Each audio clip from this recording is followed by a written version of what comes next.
poison pixie sticks, abduction, dismemberment, necrophilia, and devil's night pranks gone wrong. Tonight we delve into some real-life horror stories that may make you think twice about those plans you made for October the 31st. Or maybe we've just given you inspiration for your night of hooliganism. That's a creepy thought.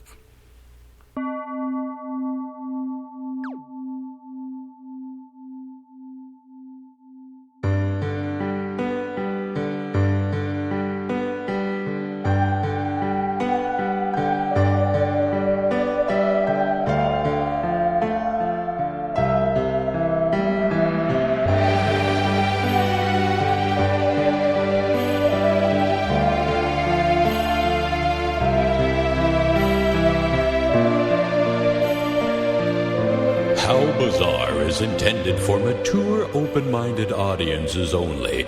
If you are easily offended, we suggest you turn this wacky shit straight off. You want a Lamborghini? Look hot in a bikini. You better work, bitch. What is happening here? You know that song? No. I want to now, though. Work, bitch. We had a lesbian wedding reception at, which sounds like a great name for an indie band, at Radar this past weekend. Oh, congratulations on your nuptials, Ron. Oh, thank you. Thank you. Yeah, I have been a practicing lesbian for almost my entire life. Now that I think about it. I know you practice with me. But they, the lesbians, they gots to dance. They just gots to. So at some point, the furniture got pushed aside, and miscellaneous tunes came about, and one of them was "You Gotta Work, Bitch." It's been in my head ever since. I gotta be honest, the stupidest lyrics on planet Earth, but something about that song I find kind of catchy and likable. Just does it for you, huh? You just can't think of you can't pay attention to the lyrics. It's like, you want a Lamborghini, you want a Maserati, look hot in a bikini, you gotta work, bitch. Yeah, it's terrible. Here comes go call the police. Go call the governor. Like, what the fuck is any of this about? Why are you saying these words to such snappy, rhythmic, gyrationable? Is that a word? I think it's a word. Gyrationable. It's today. Yep. Yeah, it is today. That's the word of the day. We should start a word of the day like on Pee Wee's Playhouse. Tearsy. Yeah. You remember that or not? It wasn't word of the day. What was it? Secret word? I think it was a secret word. Then we would just go, yay! Anytime someone says a secret word. Nah, I can't do it. I used to do a mean Pee-wee. You could see if I had a higher range, right? Don't answer that. I've seen you do a mean Pee-wee before. It's impressive. Here's me doing a mean Pee-wee. You want to work, bitch? You want a mean Pee-wee? You gotta work, bitch. All right, that's good. I always enjoy these pre-other guy sections we have here. All right, let's get the other guys speaking of pre-other guy, I went out to Capitol Hill on Saturday night, and I got drunk with some buddies of mine. And one of my friends was bound and determined to take me to his favorite gay bar called Diesel. Diesel? What's a great gay bar title? Never been there, never heard of it. I was like, why the fuck not? Mm-hmm. We go in there. I'm immediately sized up by a 6'5" man wearing nothing but a bathrobe and his underwear, like tidy whities. Now, and when the you bathrobe say is like up. sized up. He looked me up and down. The toes to the eyebrows. Yeah. He I'm not kidding. When he looked, he was wearing like the, fuck. I don't know. Yeah. Well, you'd make a great gay. Oh, take that in the spirit in which is intended. I mean, how could it be a bad thing? Yeah, I mean, I was expecting to be popular. It was a bear bar. I don't know if you've seen me. You are a bear, but you're an accidental bear. I wasn't really sure am I a cub? Am I a bear? Well, I was told expected to be popular at the gay bar. I did expect to be popular, but the bar was so crowded that we were there for one drink and went right next door to another bar. But somebody came with us. We met this very flamboyantly wonderful gay black man, and I'm outside smoking a joint, and him and the rest of my friends join me. And he walks up to me and he's like, "Were you having a good time in there?" And I'm like, I don't really know if I'm like bear material or where I'm classified as. And he goes, "Well, how hairy are you?" And I'm like, "Well, I'm moderately hairy." And he goes, "No, how much time you got? Take your shirt off." And I'm like, "Here? It's 1 a.m. I'm so fucking drunk." I'm like, "All right." I take my shirt off. Oh, God bless you. She spins me around and says, "Honey, you're an otter, not a bear. No. And I'm like, an otter? I don't know what that means, but it doesn't sound flattering. I don't. It means you're very smooth. Oh, I've okay. got some hair. Like I've got a little, Yeah, my chest is like a fucking barracuda, but so is your ass. I've got a little. I'll never forget one night that you stayed the night at my house, and it was when I was married to Leah, and we were we were in bed. We all said our good nights, and then all of a sudden the door just starts slowly opening, and we still had our light on, and we kept looking at like eye height to see who was peeking in, because we knew you guys were just right outside. And the problem was we were looking too high, because the only thing pushing that door open was Christopher's bare, hairy ass, and we had a mighty laugh. But yeah, I haven't seen the rest of. Yeah, you're not hairy all over. Do you really? But no, you're big. You're big and hairy. Like you qualify as big and hairy. I would assume that's all you need to be to be a bear. Got my DNA test. I mean, you're straight. I'm 100% otter. I don't know. It's like, you otter, get out of here, bitch, before you get fucked. Yeah, I bet you were. Were you popular at the gay bar? Like I said, we didn't stay very long. I was a little disappointed. I was hoping for maybe a hit on, a drink or something. Nothing, I'm just an otter. Like Woody Harrelson in the first act of Kingpin. He just like struts into the bowling alley, pulling pizza off people's plates. Yeah, he's the king. That's what you imagine going into to a diesel. Mm-hmm. There was a guy that worked with us for a little while. He's a younger kid, and he said that he used to go to Seattle over on the coast and stuff, and he'd purposely go into gay bars. So he'd have all his drinks paid for himself. I don't think he was gay, but he would. That's a great idea. Oh, Gents, it's happening more. I feel like it's happening more and more. Maybe it's always happened to some degree, but I've definitely had some drinks bought for me over the last few years. But traditionally, we don't get to experience that nearly as much as the fairer gender. Oh, one never. of many fairer genders. That is a genius thought. I never thought that you could just go into a gay bar and getting drinks. No, I'm going to take that idea and run with it. And if I go gay, I go gay. I've talked about it many times. I've talked about it many times. Hard to talk with the dick in your mouth, isn't it, Ron? Let me pull this. Obviously, Radar Station is not a gay bar, but it's as close to a gay bar as Wenatchee has. That's not something I set out to do. I'm just very welcoming. Similar to its owner. Not a gay man. I'm not a gay man, but it's as close as you can get. But as it turns out, if you just don't, I chase out the assholes. I've really done a good job of chasing out the assholes. And if you otherwise just treat everybody equally, it turns out they find your space to be a safe space. Which is really sad on one hand, because it shouldn't be rare, and I think it's less and less rare, but in towns like this apparently it's still kind of rare. I've made way more homosexuals as friends than I ever could have imagined in sleepy little Wenatchee, and so I have all these conversations, and it's like, I'm a curious guy. Like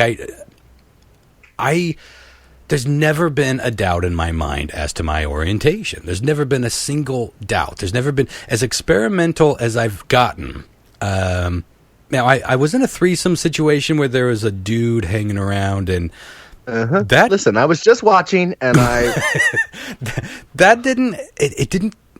Like, we never engaged at all. In fact, I don't think things really got rocking and rolling when both of us were in the... Like, we were both the same type. Like, we're here for the goods, and you're not the good. It's like we're gonna it's just one of those things. I've never experimented. I've never been curious about the opposite or the same sex.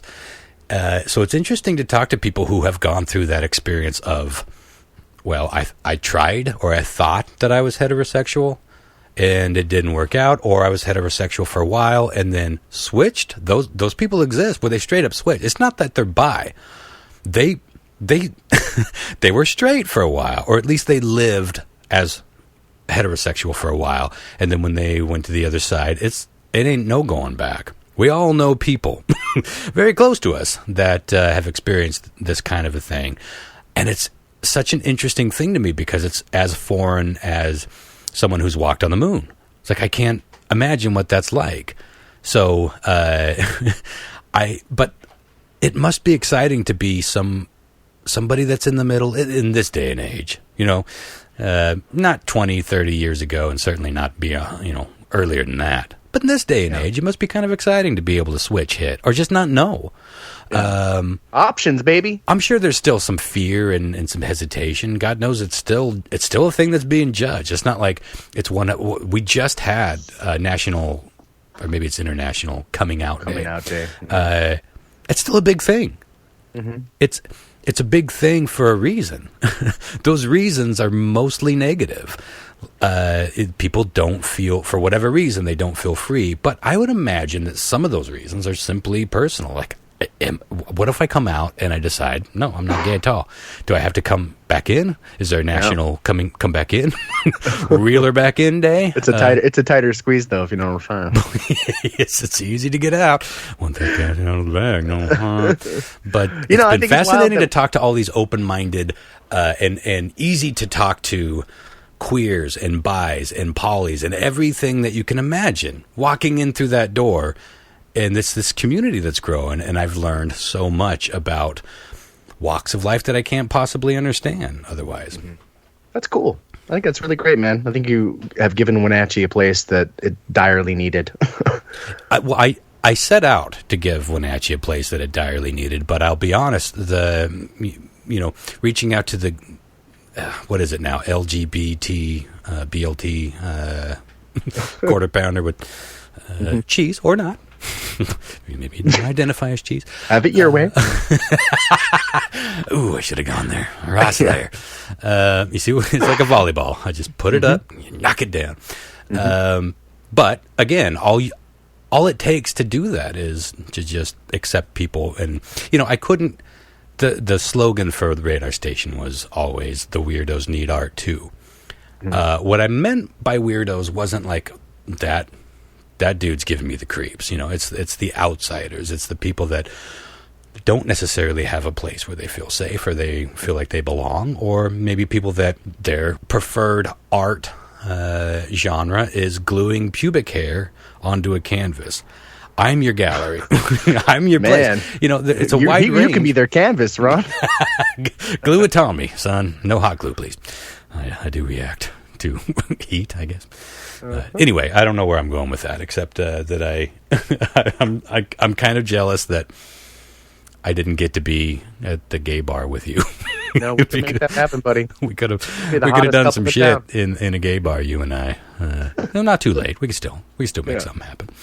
But anywho, I wanted to before we get on to tonight's decidedly Halloween themed. Now, this is not the Halloween show, but I think why not make it Halloween all month long? I love it. And you've been playing the clips from the old shows. That's part of tonight too, right? Yeah, I might. I might play some more greatest hits. It'll probably be shorter than last week. Last week's clip was essentially the bulk of the show. This one will be maybe like a few greatest hits. Hang on just a second. Hey, good Lord. I just interviewed Ken Stringfellow from the Posies, also REM now, and many, many, many other projects, especially near and dear to anybody who knows the Pacific Northwest. But the whole time, Yeti was in the background. He had a sock, and we talked on the old show, whenever my cats get a sock in their mouth, they do this howl. I was like, I had a 50-minute window to interview this dude who's like a pretty big deal in the music. He came to your house? All these interesting stories. No, we did it over Skype. Okay. He's on tour right now. And he'll be playing at Radar Station in the beginning of November. But I had a brief window to interview this dude. I couldn't just get up and go chasing down my cat. And so the whole time you just sort of hear this drone in the background, like, aww. I don't know how to explain that when I put it up for the new Comet podcast. But that's a separate story. We'll get on to that. But before we get on to Halloween-y shit tonight, I did see Joker. Now, last week, John Mark was talking about the Joker, or the movie is just called Joker. And it's the first movie I went to see in a long time. So maybe I'm a little bit easily amused, but I don't think so. I think this movie is fucking amazing. And Sarah thought so too. And it seemed like the bulk of the audience. in that theater. They were all pretty gripped.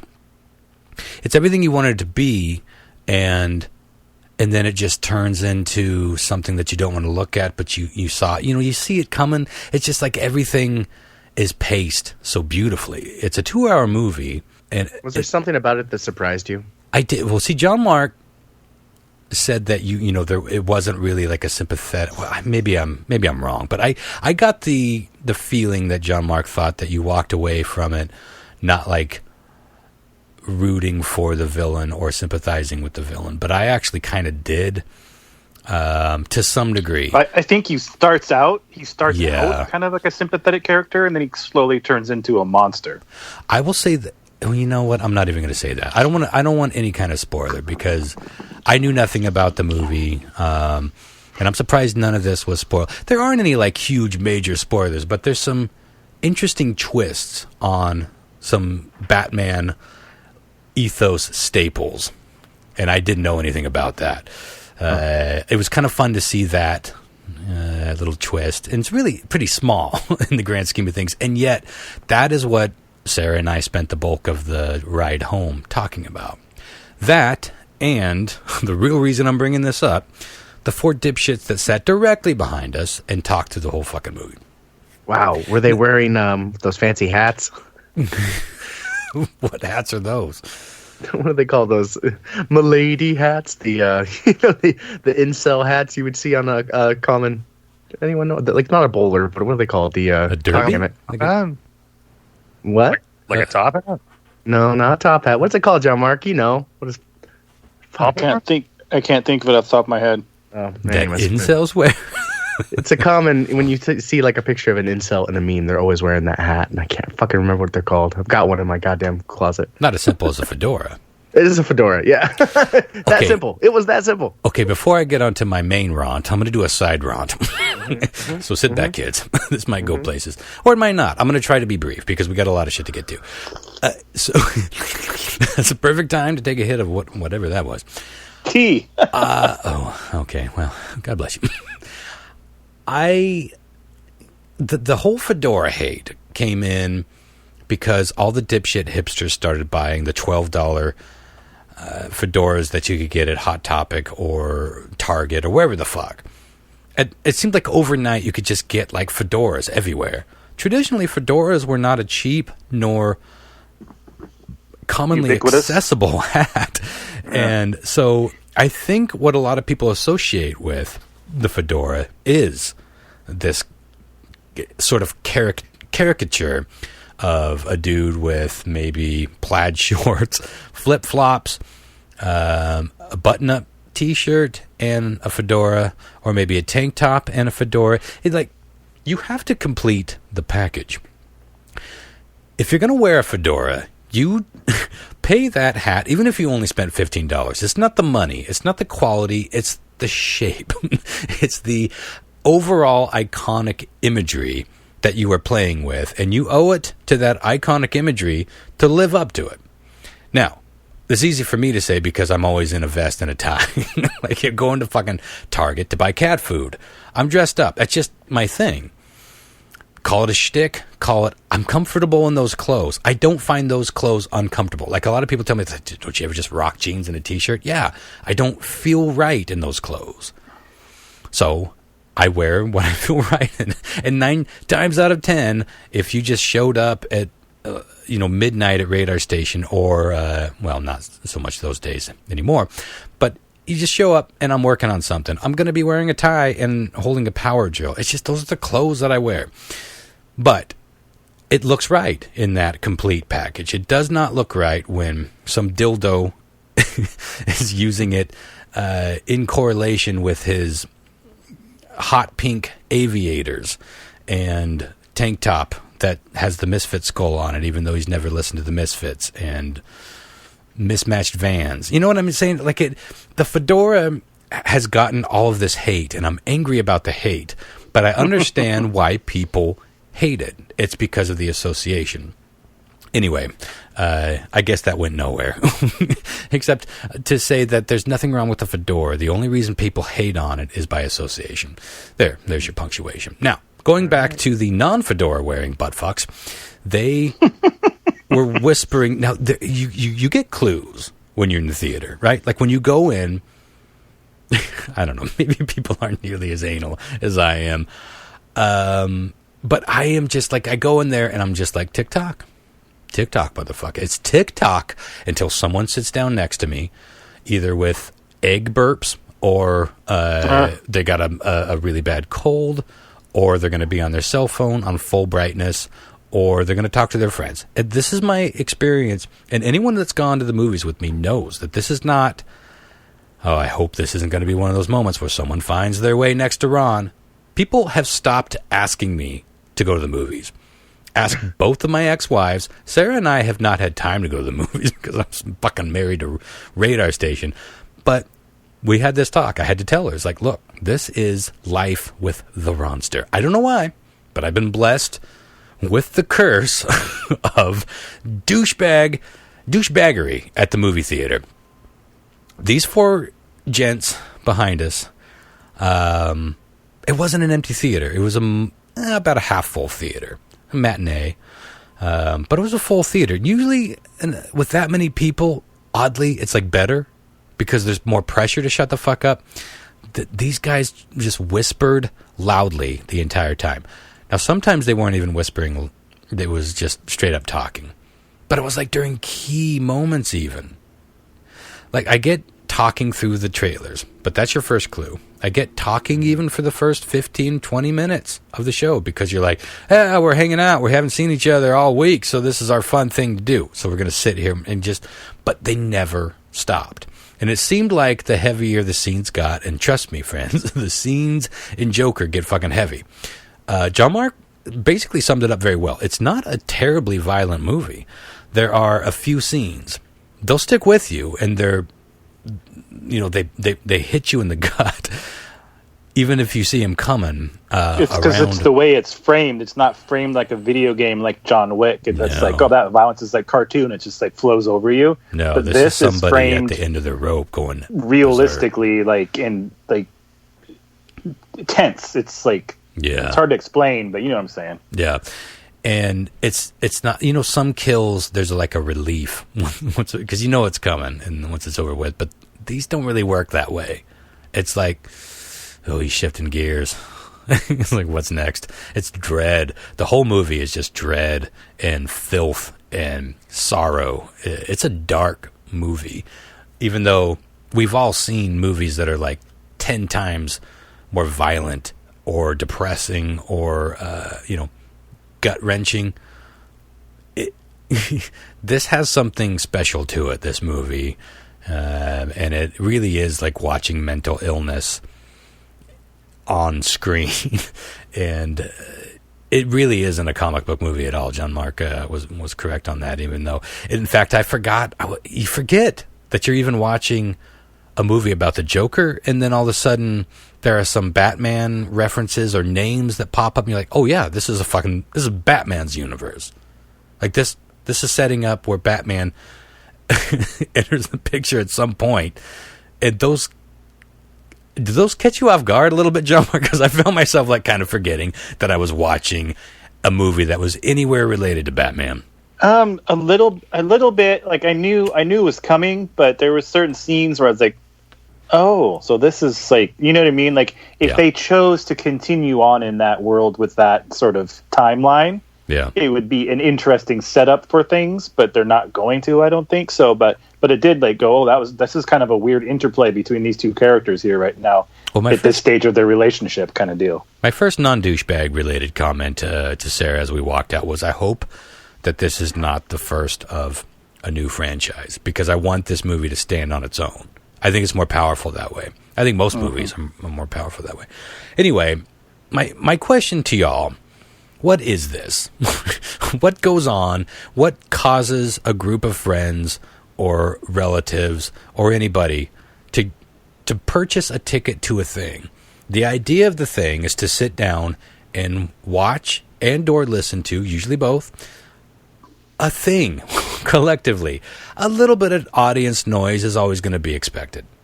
A little bit. But to show up to a thing, whether it's a concert, stand-up comic, a movie, poetry night, whatever the fuck it is. What causes people to buy a ticket and show up and not have any fucking interest in what the event is? Yeah, I don't get that at all. It's a total lack of common courtesy. Like, they just don't care. I get that. I get the rudeness. I also get that they're not into the movie. I don't get why they would buy a ticket to go to a thing that exists and talk there when they could just go to fucking Applebee's and get or stay home. shitty cocktails and bottomless steak fries, whatever the fuck. You could do that anywhere and only spend money on things that you're actually going to consume, like the food and the beverage. Why? I don't understand this thing where people go to a thing that they paid for and just sit and talk through it. Ron. Yeah. Did any of these guys have air horns? Okay, now listen. It's fair for anyone that is not longtime listeners of our old podcast. Lyle and I, and my brother, and I believe my cousin Bobby, were all at... Now, Lyle remembers it being Robin Hood Men in Tights, but I promise you it was Robin Hood with Kevin Costner. Prince of Thieves? Yeah, it was the Robin Hood. It was a really, really slow movie. I remember that. Well, it was a very quiet scene. You're a monster. This was the era of the air horn, when we would just drive around town. But yeah, we were douchebags. We were bored assholes that we would drive around town and just fuck with people with the air horn. Dude working under the hood on his car, honk, Bad. Immediate That's not concussion. We didn't care. We were assholes. But when we went to a movie, we would usually watch it. Now that one, we were bored at that movie, and I think we did plan on at some point firing the air horn off. I don't know, maybe you're causing all sorts of trouble to my point, Lyle. But look, this was an amazing movie. Robin Hood the Kevin Costner Robin Hood. I don't know. I remember it being good. But Alan I don't. Rickman, Morgan Freeman. I'm saying I think it was good. I remember it being good.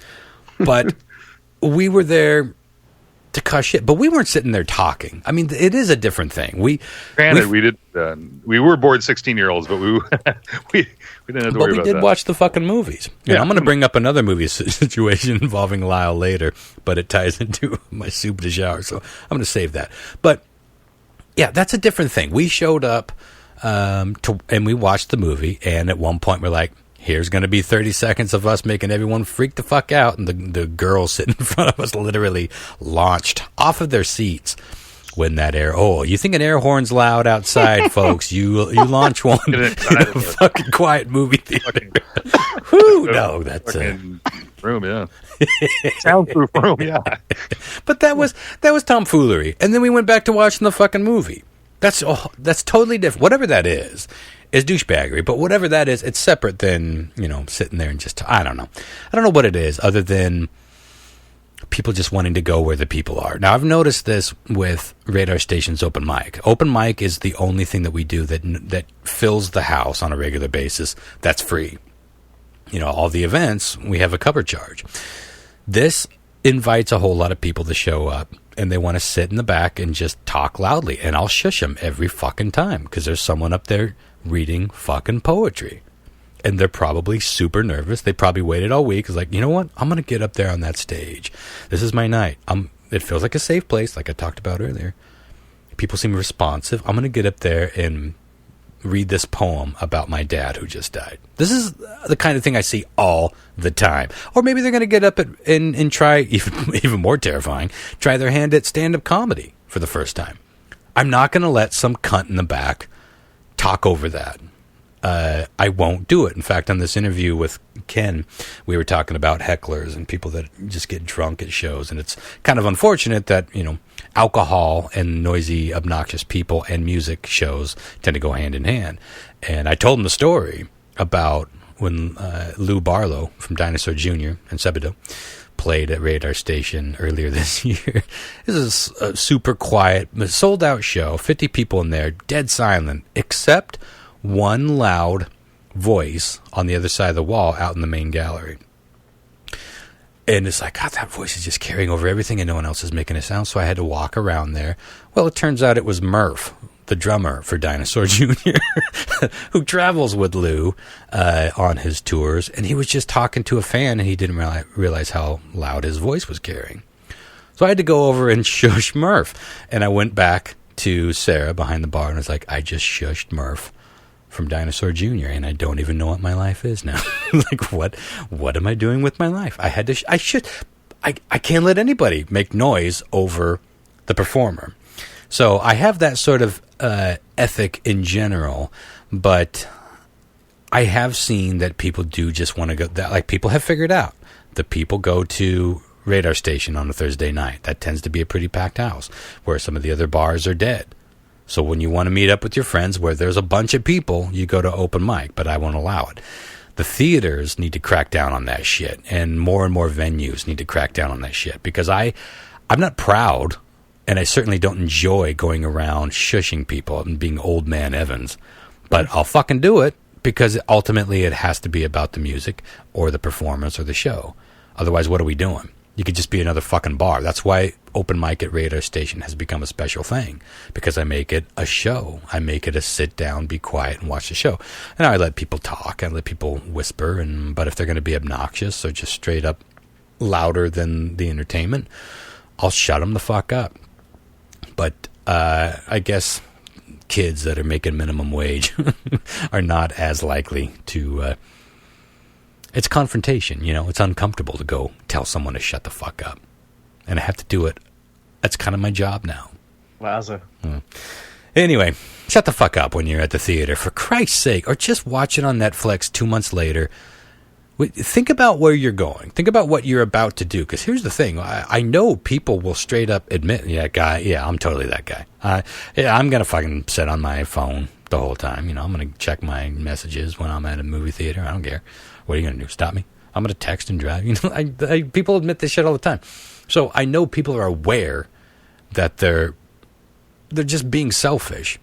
Stop being selfish. Just for 2 fucking hours. You can't hold still for 2 hours.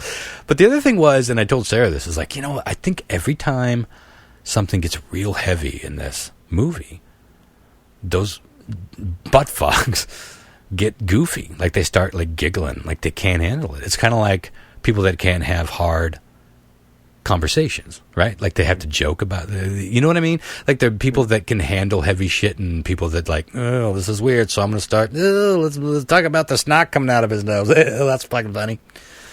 Wowza. Yeah. Now, anyway, a lot of psychology to unwrap there. Fucking hate it. This is one of the main reasons I don't go to things at all anymore. Speaking of going to things, though, last night at Wally's, good Lord, DOA, original punk rockers, were at Wally's last night. John Mark, do you ever listen to DOA? I don't think I really listened to them that much, other than the occasional song, maybe on like a skate compilation or something. It was fucking crazy to see Joey Shithead just hanging out at Wally's. And lost about 80% of my hearing last night due to that. But anyhow, Bravo. Well, where do you guys want to go before we get onto some Halloweeny shit? I wanted to talk about Midsummer and stuff, but I just almost choked on a little bit of saliva that I couldn't swallow properly, so my voice is all fucking shot now. Oh. Well, we can save it. Yeah. I wanted to, well, go ahead, John Mark, if you want. No, it's all right. Is anybody else? I'm fine. Well, good. He'll clear that out for a little bit. That's awesome. Maybe he won't be able to answer appropriately I'm okay. for news quiz. Yeah. Well, what I wanted to talk about is pretty cool that this time of year you always find celebrations of different things. Like I didn't know, like I'm not sure if you guys knew, but like in West Virginia they have a Mothman Festival, Point Pleasant. It's like from November through this. I mean, that's where the bridge collapse happened, yeah? It is. Yeah, it's the Mothman legacy, and everything else was like it was trying to... They didn't know, there was a car chase and whatnot where that thing was like flying around, chasing a car, and there was a bunch of witnesses to that. But it was also seen around a bridge that later, obviously, it collapsed and killed a whole bunch of people. So in that lore, in that theory anyway, there was like a lot of people thought that it was a cryptid that was trying to warn people that live there. But there's a festival tour, and it's awesome. They have this huge fucking statue they made. It's pretty dope. There was the lump of the story was that I wanted to bring anyway. I sent you a video. Was in Virginia. What is it? Is Virginia? Let me look that up to double check and make sure that's right. It's in Salem, where they burned all the witches. Yeah. Wait, here, check this out. See if I can pull this off. This just in. Without the witch burning, residents are making giant Ouija boards. So they made this giant Ouija board, much like the radar station, the famous radar station. Remember, I helped you build it a little bit. This is like 4 times the size of it, but it's like literally a giant Ouija board. And I was watching this on Instagram as it went down, and it was pretty cool. But it kept on raining, so the people that were building it were just like, "Come on, quit raining and shit." Why they built this thing? But it's huge. They did it out of plywood, and basically I painted this giant Ouija board and then made this giant planchette. Looks pretty rad. Yeah. So the whole thing itself, the planchette itself weighs 400 pounds. Yeah. So it's not small by any means, and the whole weight of everything else I think is almost 9,000 pounds. But this is kind of like a tribute, I guess, to Ouija, but like in Salem. I'm sorry. Go ahead. Yeah, this isn't the complete story.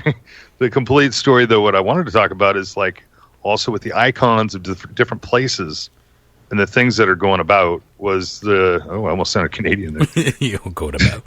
You did the things we're talking about over here is oh crap! I don't have that. You make me want to shoot.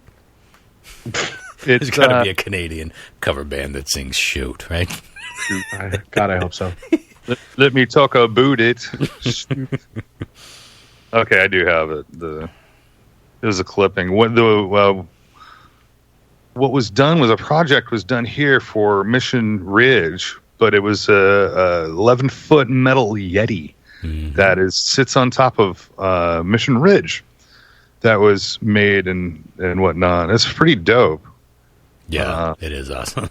Zeb Polstowait, who owns a local eatery here, Lamolo, he's an artist, but he and some friends of his, including Casey, who runs First Friday here in Wenatchee, they did this giant sculpture, and they've been working on it for over a year. And it's a typical metal sculpture in terms of like armature, but what makes it magical and Yeti-like is the way they did the fur, which was with a shit ton of welded chain, but chain at different length and different gauge. So it tapers down like hair. It looks amazing. And we just had some major snows up at Mission Ridge, so they got their first glimpse of the way the snow catches on this thing, and it's pretty fucking magical. So yeah, we now have a 16-foot Yeti permanently installed at the top of Mission Ridge. Pretty great cool. Ski hill. Yeah, super cool project. Well, let's get on to some Halloween. I'm treating this sort of like some of my favorite Halloween movies or books or comics, where it's sort of an anthology broken up bit by bit. We have all these. I just started researching like true Halloween horror stories. I was hoping to find like some kooky and maybe in a dark way funny pile of stories. But ultimately what I walked away with is pretty dark. So I'm glad we started a little silly, and hopefully we'll end a little silly, because some of this shit is not pleasant. Not pleasant at all.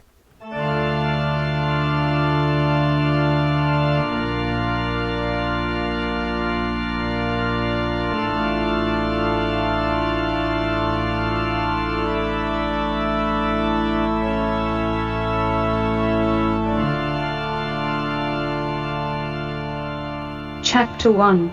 Poison Candy.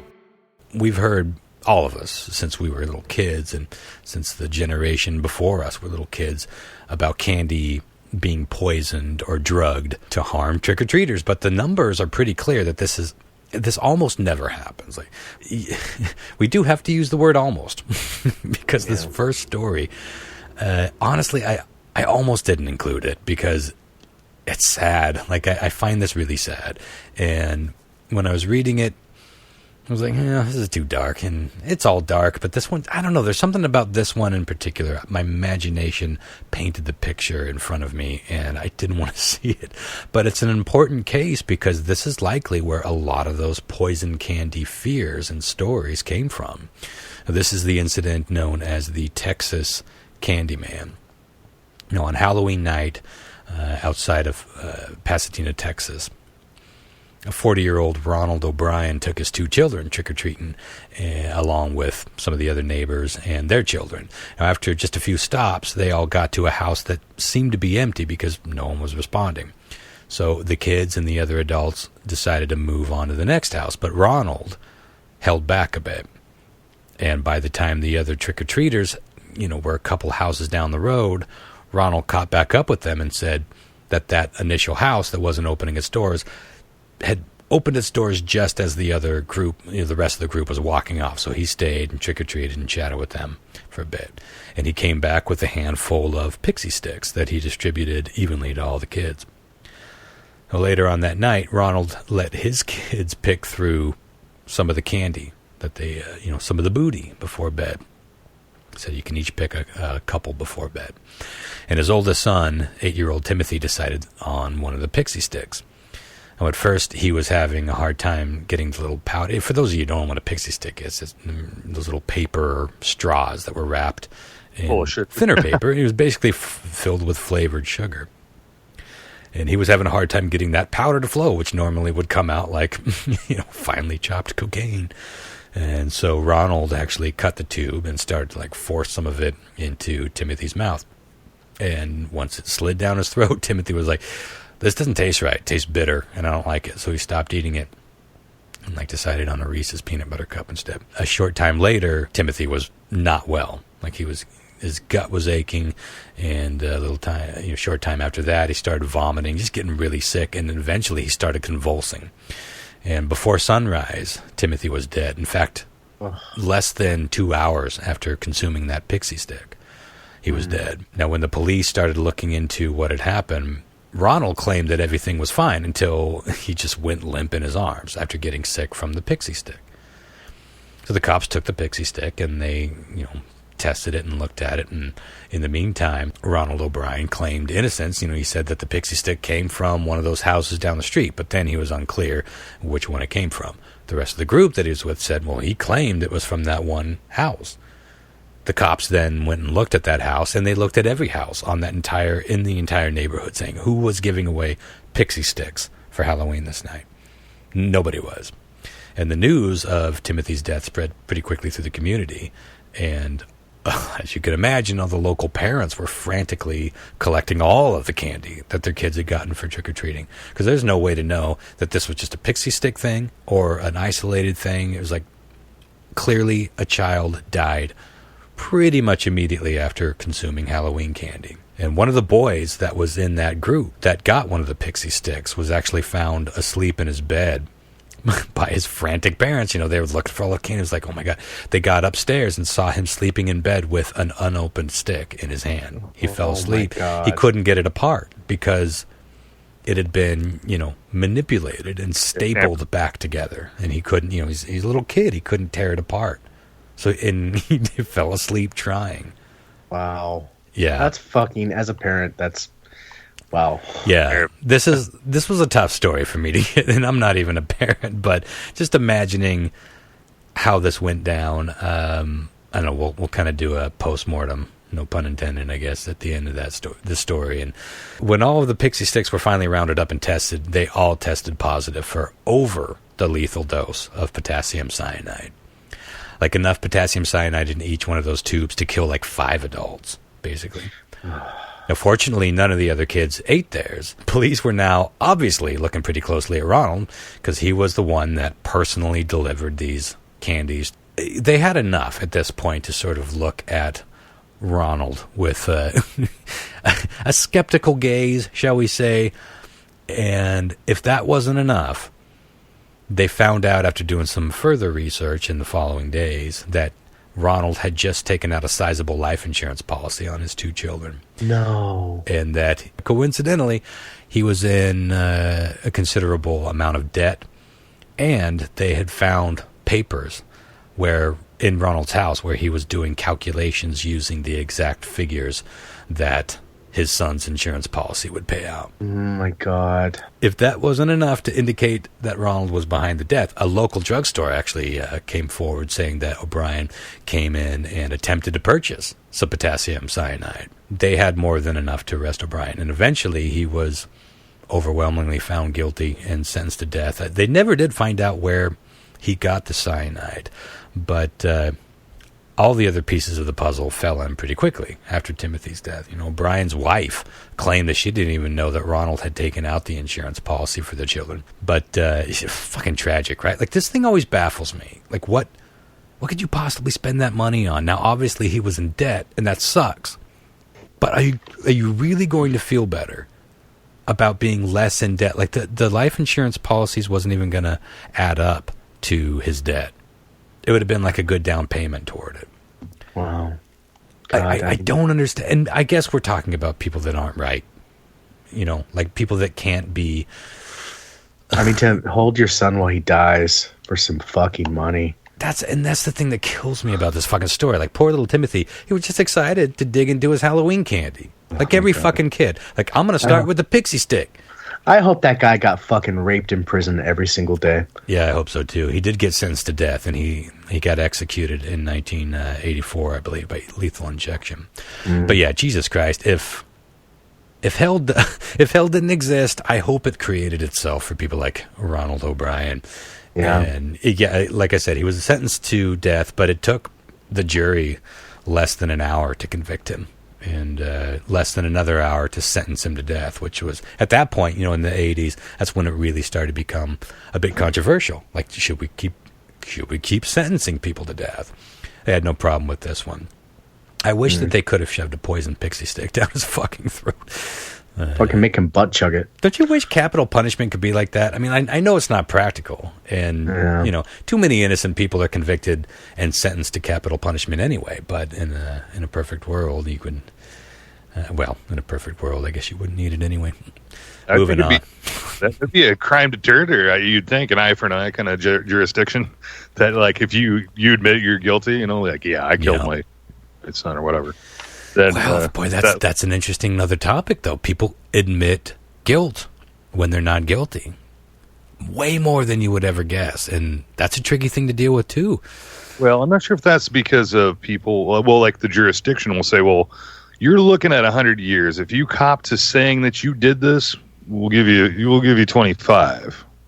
And then they go, well, okay, 25 sounds great. You know, at least I'll get out when I'm still, you know, I could still walk and, you know, don't have to be old and decrepit. You know, that's the flip side of that coin. But like, if you said that you were guilty of killing somebody like that, like, what would you think about the jurisdiction of being an eye for an eye? Would there be less? I'm a crime? big believer in eye for an eye, but you have to know beyond a shadow of a doubt. And there are very few cases where you can actually know. He says, hey, I did it. I did the crime. What if the jurisdiction is just locking you up? Or, you know, whatever. What if it was, you know, an eye for an eye? You know, like I got drunk and I went and I drove and I killed the whole family. I admitted to doing it. Well, what if they set you up on a log in the middle of the street or put you like between chains in the street and have a car hit you? I love it. I love that idea. I love the idea. But the problem is there's so many problems with this. Do you think that would deterrate? Yes. Other crimes. Do you really? Well, I mean, like, do you think? I mean, like, at this point, they're like going to go to jail for their life, anyways. I mean, like, what kind? I don't know. Like, well, I'm already. Don't you think that? I don't know. Maybe I'm wrong. Yeah, go ahead. If you're a witness to that, would you drink and drive? Probably. If you watch somebody, I'd need to drink that shit. What I just saw out of my head, and I got to get home somehow. You know. Who is it? What's that comedian? Rory Scovel? Rory Scovel, something like that. Hilarious fucking special on Netflix. One of my favorite modern comedians. But he made a quick joke. It's like, you know, not all of us have a DUI, but we're pretty much all eligible. Am I right? At one point, it's true. Like, we've all, well, it's not fair to say we all have. But I think most of us have driven. I remember many times getting behind the wheel. I was like, what the fuck am I doing, Ross High? It's like, whoo, hope I don't kill a kid. But so no, I don't know. I don't know if it's going to deter people from doing bad things, but to me, it's not even about that. To me, it's about I do like a sense of vengeful justice. Maybe I've seen too many movies, but I like that comeuppance aspect of it. Like you reap what you sow. I love the poetry and the seemingly close-endedness of that type of scenario. But nothing's ever that simple and that cut and dry. And to me, capital punishment is always my only problem with it has come down to there are too many innocent people that have had to face it. And DNA evidence has cleared so many people on death row. It's like, Jesus Christ, we almost chopped that fucker's head off. And then later on, Jesus Christ, we almost hung that fucker. And then later on, Jesus Christ, we almost put chemicals in that dude in front of his family and sent him off to his maker.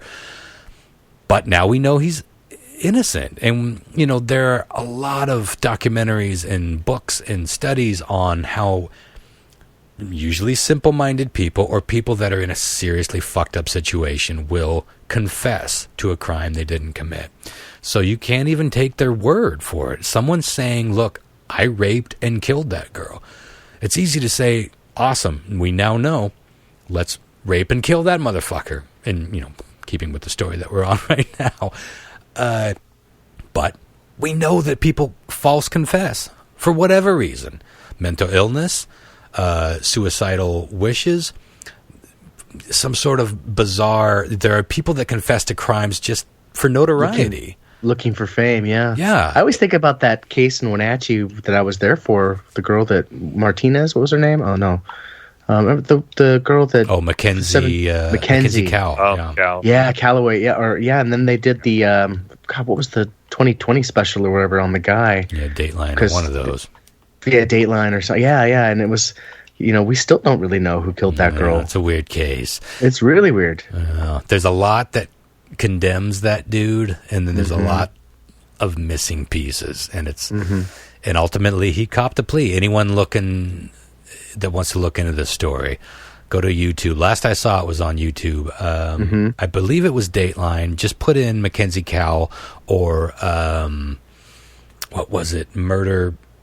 It was like on the river or something like that. Something like that. Yeah. Put in Mackenzie Cowell, Cowell, I believe. You'll find it. It's out there, and it looks like it's this whole. And there's a lot of crazy stories around that girl. There's a girl that's in that documentary that they talk about briefly. I don't know if they name her, but she was the one that took a picture in the... So there's an apartment downtown Wenatchee where this girl's blood was found.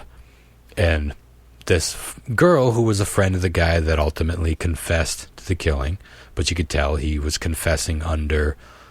Like, he did not want to confess. He felt that you could tell that he was at least trying to make us think that he was confessing because he realized it was almost an Alfred plea type thing. It wasn't an Alfred plea, but it was like, I realized that if I don't plead out, I'm going to be in prison for probably the rest of my life. Instead, I think he got I don't think it was even 15 years. I think it was like 12 or something. Like, yeah. It was significant. Yeah. But he's young, too, like early 20s, right? I mean... Yeah. I didn't know him, but I knew a lot of people that know him. I didn't know Mackenzie, and I know a lot of people that knew her. But I knew the girl that was taking that photo, where that blood stain was found in her apartment. Wait, the video of him? Yeah. You're talking about you knew that girl? Holy shit. She was a huge, huge Bloody Oranges fan. Oh, my God. And they showed up to our show at Cafe Mela there, front and center, her and her boyfriend. Yeah. We can talk about that later. But that's, maybe we'll cover that in not too distant future. Should get her on the show. Well, I don't know. She disappeared. Whoa. Not surprisingly, but I don't think she's in Wenatchee anymore. I don't think either of these people were in Wenatchee anymore. Yeah, there was a guy I worked with that apparently one of his good buddies was dating her, I think, and she Mackenzie or the... No, the other one. I was taking the pictures. Yeah. And coaxed her on borrowing the dude's truck. And the guy was like, oh, well, I guess, I think it was like a crush. Like the dude like was crushing on her, but she was like, obviously like kind of like together with that dude. Yeah. She's cute. Admitted to the thing. And he got it back. And like the cops and DA, like they confiscated the truck and ripped it to pieces because they thought that's what the truck they used to get the body out of that hotel or where the apartment was. Yeah. Because they supposedly they dragged the body downstairs and then put it into something to dispose of it. Supposedly. Yeah. Well, we should move on because there's so many details that we haven't shared. Well, I'm going to leave it in because people can look it up on. I mean, the entire story is on YouTube at this point. There's a local reporter that covered both. Well, I have two friends that were covering. One of them handled the initial reports and all the legalities on that end. The other one handled the trial, which was supposed to go on for a while, but then he ended up pleading out. But yeah, she was a big bloody oranges fan. Anywho, I don't remember how we got going down this road.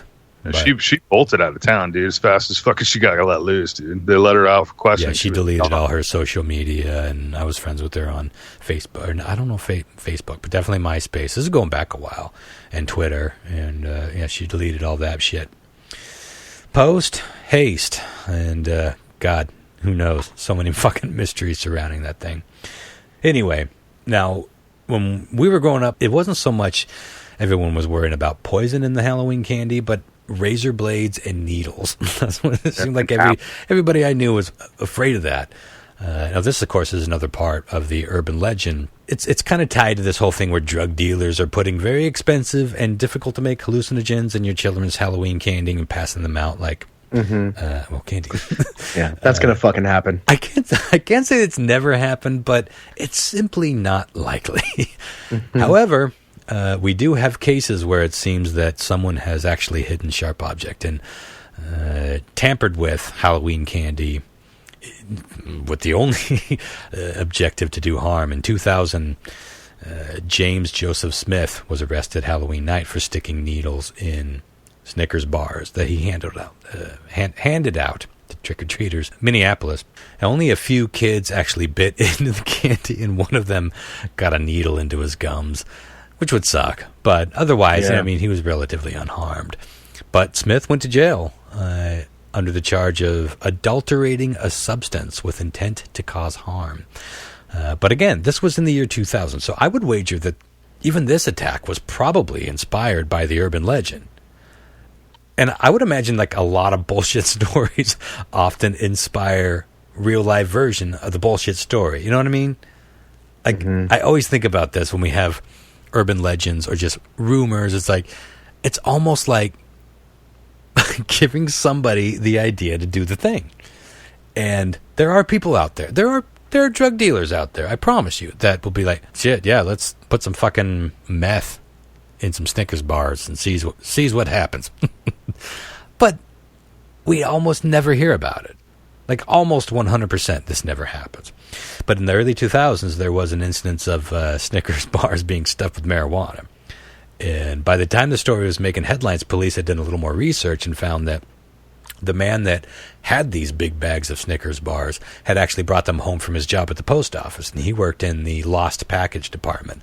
So, after a certain amount of time, no one claimed their missing luggage or missing bags. I guess you just got to take shit home, or maybe that's not policy, but he did anyway. Yeah, so he claimed that he didn't even realize there was anything wrong with these Snickers packages, and police seemed to believe him. Like they guessed that this was probably somebody who was just smuggling drugs into one state from another state or wherever, and this dude just grabbed the wrong bag. Now, this, of course, was not interesting to people as planting drugs in your children's Snickers bars. So that's the story that made its rounds. And again, by the time the official story broke, it's kind of too late. The cat's out of the bag, and we don't really pay attention to those page 6 retractions. We pay attention to the headlines. And now in 1975, a boy in Detroit got into some of his uncle's heroin stash. And for whatever reason, he ate it. And the kid went into a coma, and a few days later, he died. And the family was trying to protect the uncle. So they claimed that the kid had eaten laced Halloween candy, when in fact, he'd gotten into his heroin stash. Oh, so you can see how that, again, by the time it was corrected, the damage was done. Like the story was in the 70s. So this all fits into the timeline that I was born in 1975. So, of course, by the time I was old enough to know what Halloween candy was, I was hearing these fucking stories. And a lot of these came from these bullshit stories. In 1978, a 2-year-old boy in Flint, Michigan died after eating Halloween candy, but the toxicology tests found 0 poison in the candy, 0 poison in the kid. So they didn't really have evidence, but they thought that it was just like a freak cardiovascular death. Easy to link one to the next, and you can see how the stories spread from there.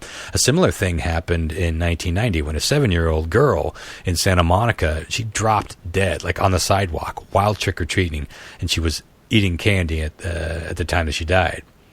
But later on, it turned out that the candy was fine, and she actually had an enlarged heart that went undiagnosed, and she died from sudden death.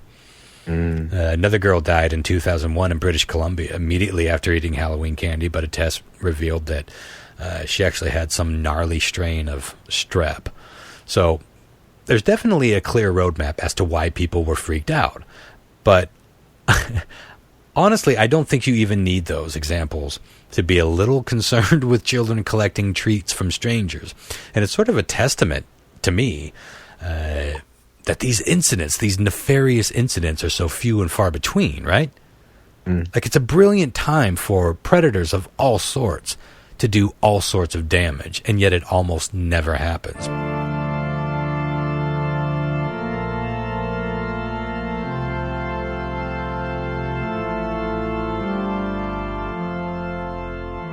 Chapter 2: Halloween Crime Stories. In 2011 in Chicago, and I feel like this may have been on News Quiz on the old show. I know we've talked about it. I don't know where it popped up, but I know we talked about this story. But Liddell Peoples was kicking back with his girlfriend, Maria Adams, one Halloween night after handing out candy to the little ones. And he decided that it was time for Daddy to partake, but he couldn't find the leftover bag of candy.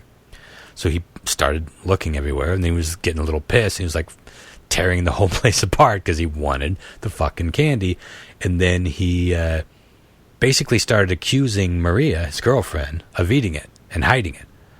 She denied it, and this started a fight, and Maria ended up tossing a dinner plate at Liddell's head, which cut his eyebrow open. And this sent Liddell into a rage and into the kitchen to fetch a butcher knife that he used to stab Maria about 30 or so times. Holy shit.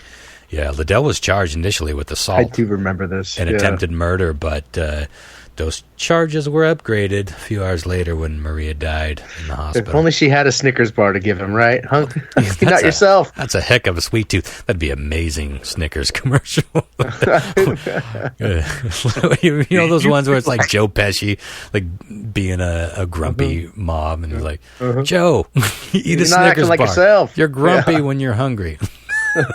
I'll kill your whole family if you tell me that. Funny how? Like a clown? I just watched Casino again for like the 5th time. It's like, oof. No, spoiler alert, I guess. That end scene out in the desert involving baseball bats, it's like they all deserve it, right? Like they all deserve to die, basically, but it's still painful to watch them get beat to death by baseball bats and then tossed into the desert shallow graves while they're still alive. Every time Leah and I went to Vegas and we would be driving through that little spot. Well, it's not little. It's like hundreds of miles, basically, between like Rachel, Nevada, Area 51, that whole area, and Vegas. And it's just nothing but desert. And she's always like, just look around and imagine how many mob bodies are buried out here. Like, it's so fucking true. That entire city was built by the mafia. That's not urban legend. Thousands of people went missing that were involved. And think of all the people that we don't know about. Where else would you fucking bury them but out in the desert? So it's always interesting to drive through that stretch and think about that. That's how Fallout New Vegas started out too, the video game. Yeah. Well, the next story is a lesson that sometimes you just need to let shit go, and it's hard to do. It's hard to, like those kids at the movie theater. I actually yelled, "Shut up!" I yelled that at them.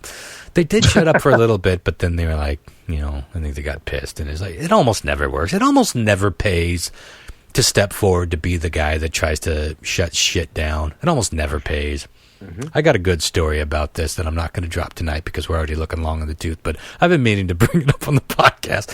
And this is your guys' opportunity to now coax that out of me next episode. Remember this. Okay. It's embarrassing for the Ronster, but a good story. You guys will enjoy it. And it involves a similar thing where I tried to step in and just be, old man Evans, like shutting down some hooligans. Didn't go well. Oh my Ronster God. had a serious education, and it happened on July 4th, 2019. What? All I'm going to say is I lost one of my favorite hats. Okay, was it a fedora? Tune in next week. It was a fucking fedora. Hey Siri, remind me to ask Ron about the embarrassing story next week. You weren't walking Now by making a memory to remind you about the I didn't find a demasculating... reminders list. Uh-oh. Do you want to create one? Yes. Well, yes, I do. Done. Nice. You don't have to say it that way, Siri. Done. Fucking done, bro. I've been needing to get this off my chest. It is a fucking funny story, and Sarah was witness to it. She's been bugging me to tell the story on the podcast.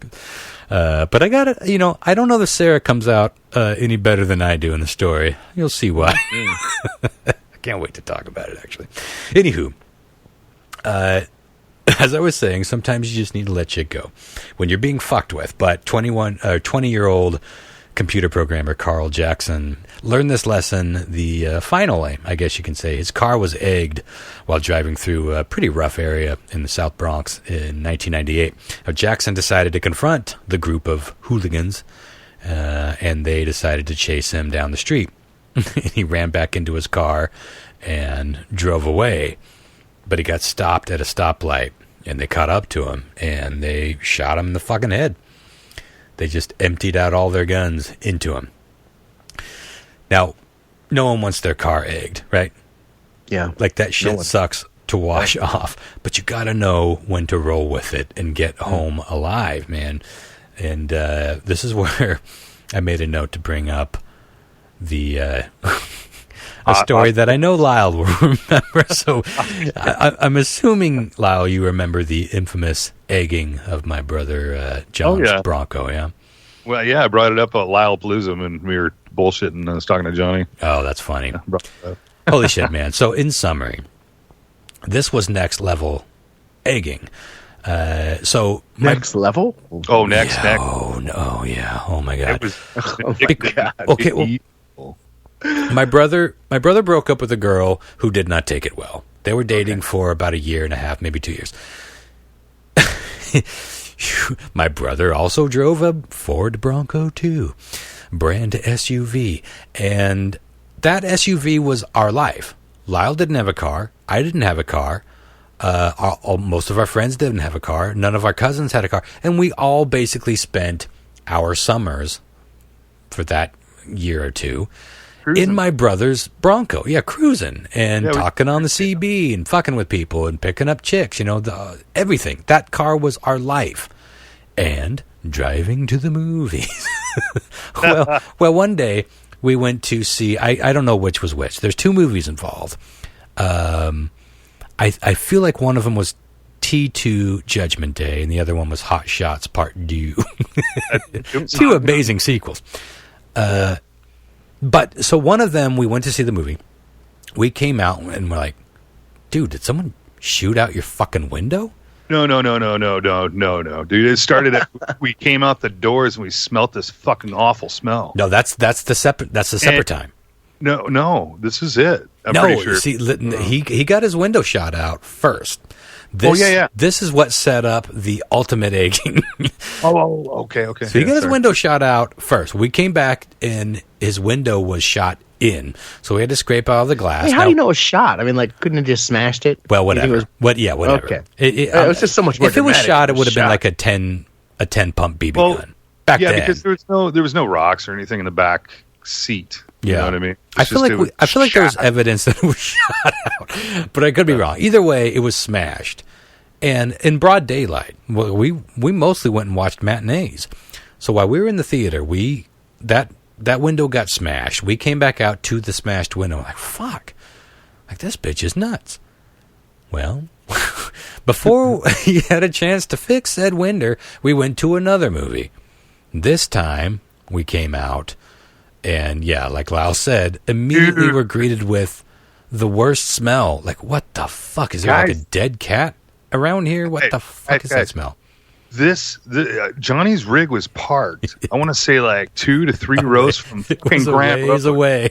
Dude, when we walked through those fucking doors outside the main doors, you could smell it. And we're like, oh, that's fucking awful. I wondered if no exaggeration. Sure. This was the smell to end. I can't wait to get in that Bronco and get away from it. Oh, no, dude. Yeah, let's get in that car and drive away. Thank God we got a window down.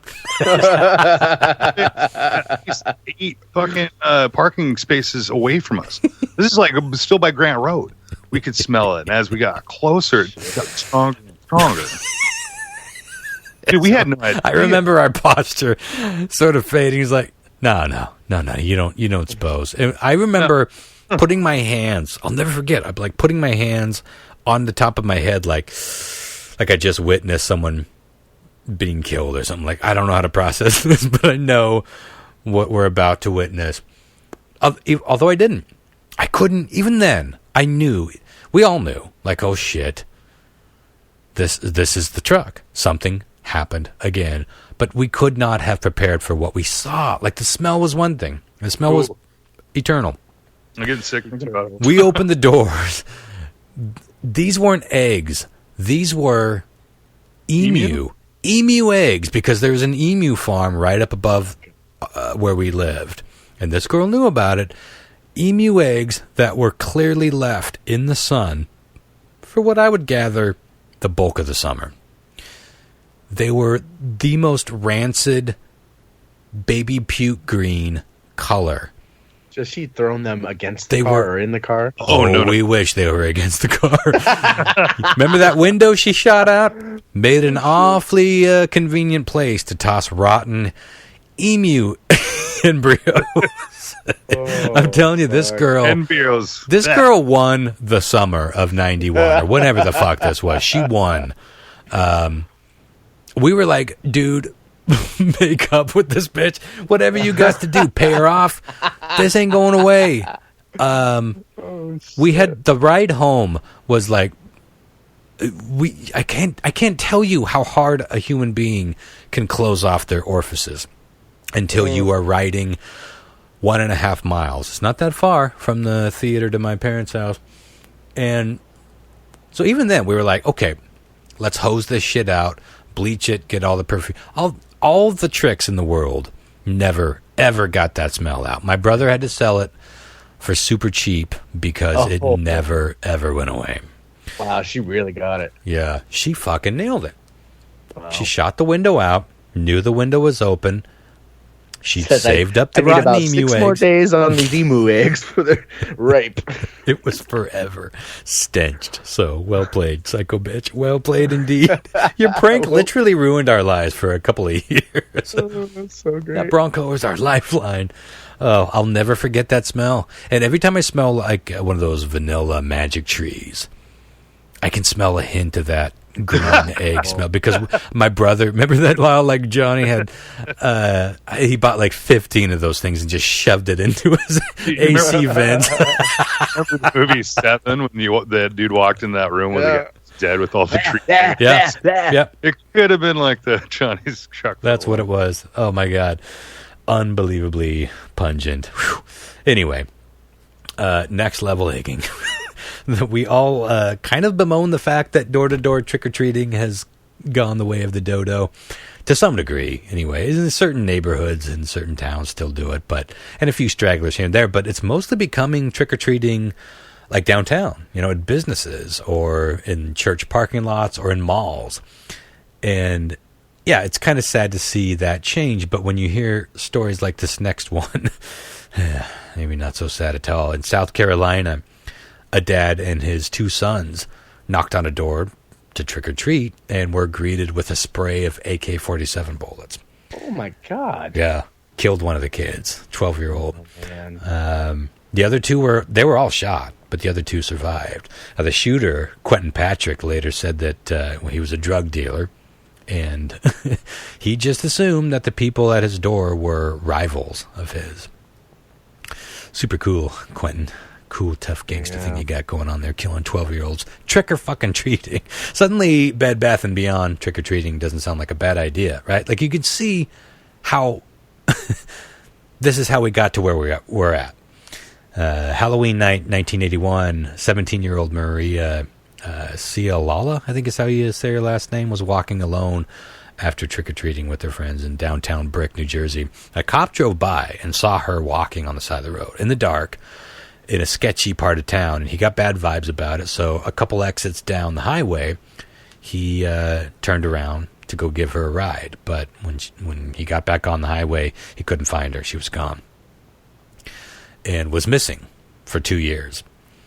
Now, 2 years later, police had surrounded a New Jersey home of Richard Beigenwald on suspicion of abduction of another girl. And after some standoff, they captured Beigenwald and seized a shit ton of ammunition, abduction materials, all the things like duct tape, drugs, ammunition. And once they got Beigenwald talking, he admitted to raping and killing 8 women, seemingly random victims, just like opportunistic, like finding somebody at the end of a Halloween night walking down a lonesome, sketchy highway. And he tossed some of the bodies in dumpsters, some of them in the woods, and a few he actually buried in his mother's front yard in Staten Island. And when investigators dug up that yard, they found bodies, including one that was shot in the head and cut into thirds. And that was the fate of young Maria, who went missing on Halloween night all those years earlier. Here's a fucking bizarre one. And then we will move on to some slightly lighter fare, and then end with weird trivia.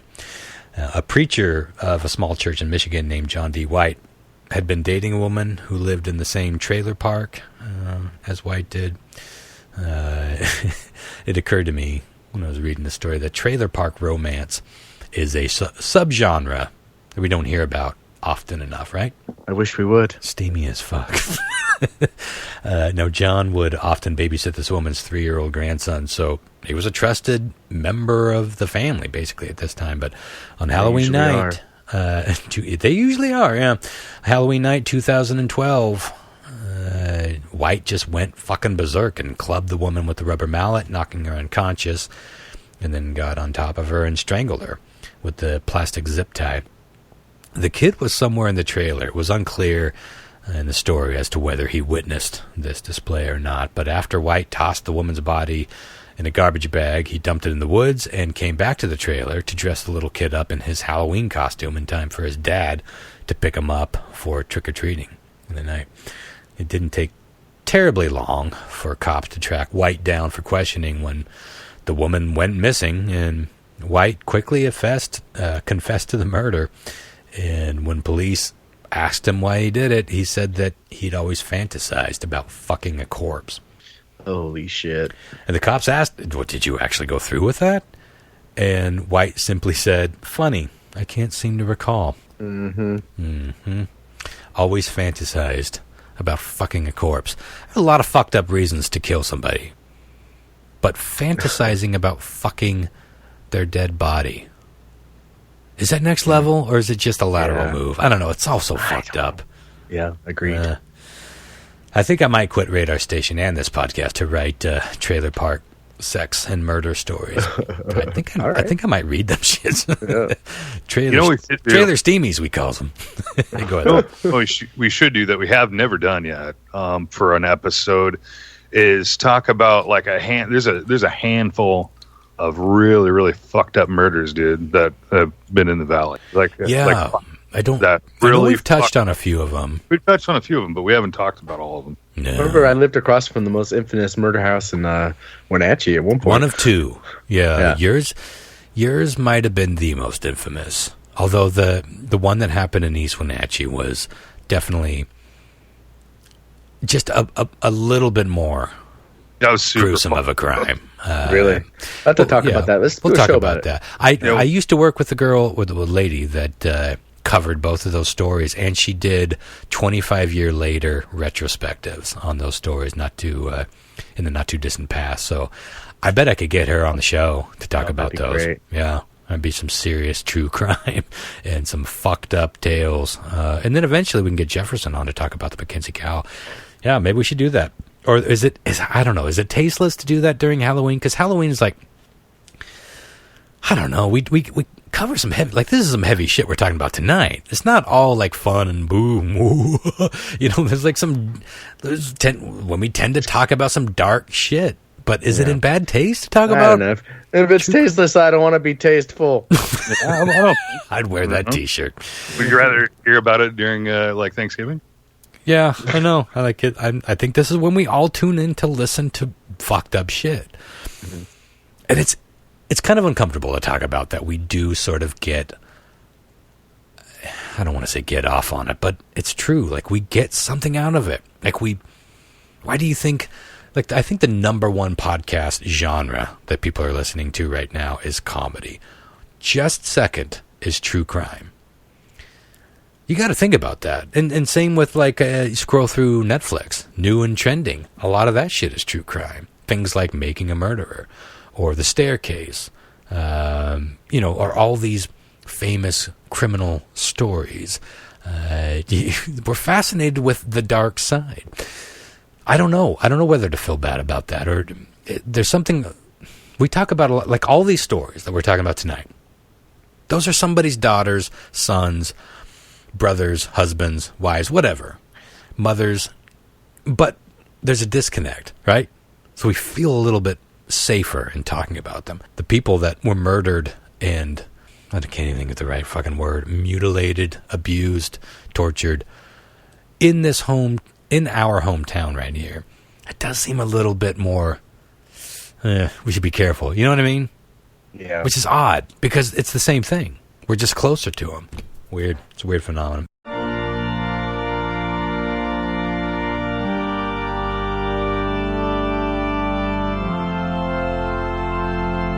Chapter 3 Halloween Pranks. Gone fucking badly. Of all the things that we should be maybe worried about concerning Halloween, I think pranks has been consistently a realistic worry, right? Like normally harmless pranks, like we talked about, but certainly annoying. Again, nobody wants their house to be egged or toilet papered. No one wants their pumpkin smashed all over their sidewalk. But these are pretty harmless and kind of timeless classics. But in 2014, a group of teenage girls were doing just that, like these seemingly harmless pranks. They tossed a bunch of eggs and toilet paper and mayonnaise onto somebody's car. Now, apparently this was in retaliation to a prank that someone else had done to them. Like they thought that this person lived at this house, but a man came barreling through the door in the midst of this prankery and started fucking shooting at them. Oh, fuck. And it killed 15-year-old Adrienne Broadway. They're all teenage girls. And injured the rest of the group. Now, the shooter's name was Willie Noble, which I find slightly ironic. But he was sentenced to 30 years in prison for killing Broadway. As it turns out, he just really didn't want his car to be egged. And that's not really an excusable defense for shooting at kids. But think about that. Kids. Now, I'm not saying he's in the right at all. I'm just saying, think about that. This dude shot the kids that were egging and toilet papering his car. He shot at them. That's terrifying to me. I just think back at all the shit that we were doing. I mean, yeah, Lyle brought up air horns. That was the least of what we were up to, especially on Halloween. Man, we were dicks. But we weren't hurting anybody, and we never expected to be shot at. We were doing nothing that we'd think to be shot at, but we were doing something next level than fucking egging cars. It's a thought, man. Anyway, in 2013... Oh, yeah, go ahead. Well, we used to, different group of friends, but we used to go dirt bike riding a lot, and we'd have to cut through people's property, like orchard property and shit like that. We've been shot at. There's an old cemetery that's on private property. That's called the Hamilton Graveyard. That's the graveyard that Christopher referenced in his earlier story. Yeah, I think, right? Didn't that incident happen up there? There's like a private graveyard up on top of the hill. Wasn't that where the body was dug up? I'm not thinking of the same thing as you. Oh, you're right. No. Yeah. I'm combining two stories. This was a murder that happened. There was another incident where someone dug up a grave of an old lady and posed her on a bench down in front of the courthouse in downtown. Or you know what? Here's what we're going to do. We've teased and we've put out vestiges, or that's not the right word, glimpses into some of these fucked up stories that happen right here. Next week, that's what we're going to do. I'm going to get D Riggs on the show to talk about Jack Spillman. I'm going to get Jefferson to talk about Mackenzie Cowell, and we're going to talk about the grave that was dug up and the corpse that was posed in downtown Wenatchee, Washington. It's a true fucking story. I remember being in front of the courthouse, wasn't it? Oh, yeah. Mm-hmm. Jesus Christ, man. We are a sick fucking individual species, aren't we? Anywho. I'm trying to remember when that was. That was in like it was the 90s. 89? Yeah, it might have been the 80s. God knows. We'll find out. Maybe we're wrong. Maybe we're wrong about a lot of these details, but we'll find out next week. Anyway, 2013, an 18-year-old named Pramila Law was hiding in a closet waiting to jump out at a friend that was house-sitting at the time. Unfortunately, the house-sitter, I believe his name was Narek Galley. I wrote it down, but I didn't write it well. He happened to be carrying a fucking loaded gun at the time, and when he heard someone sneak into the house, he armed himself, and thinking it was an intruder, and he went walking through the house, and as soon as the girl jumped out to say boo, basically, Galley opened fire and fatally shooting the girl. Yeah. And as soon as she jumped out of the closet, it was just instinct. But that would be a hell of a realization, right? Like you would immediately know that, oh, you didn't just kill an intruder and save the family. You shot one of your friends who was trying to scare you. That's a tough situation, man.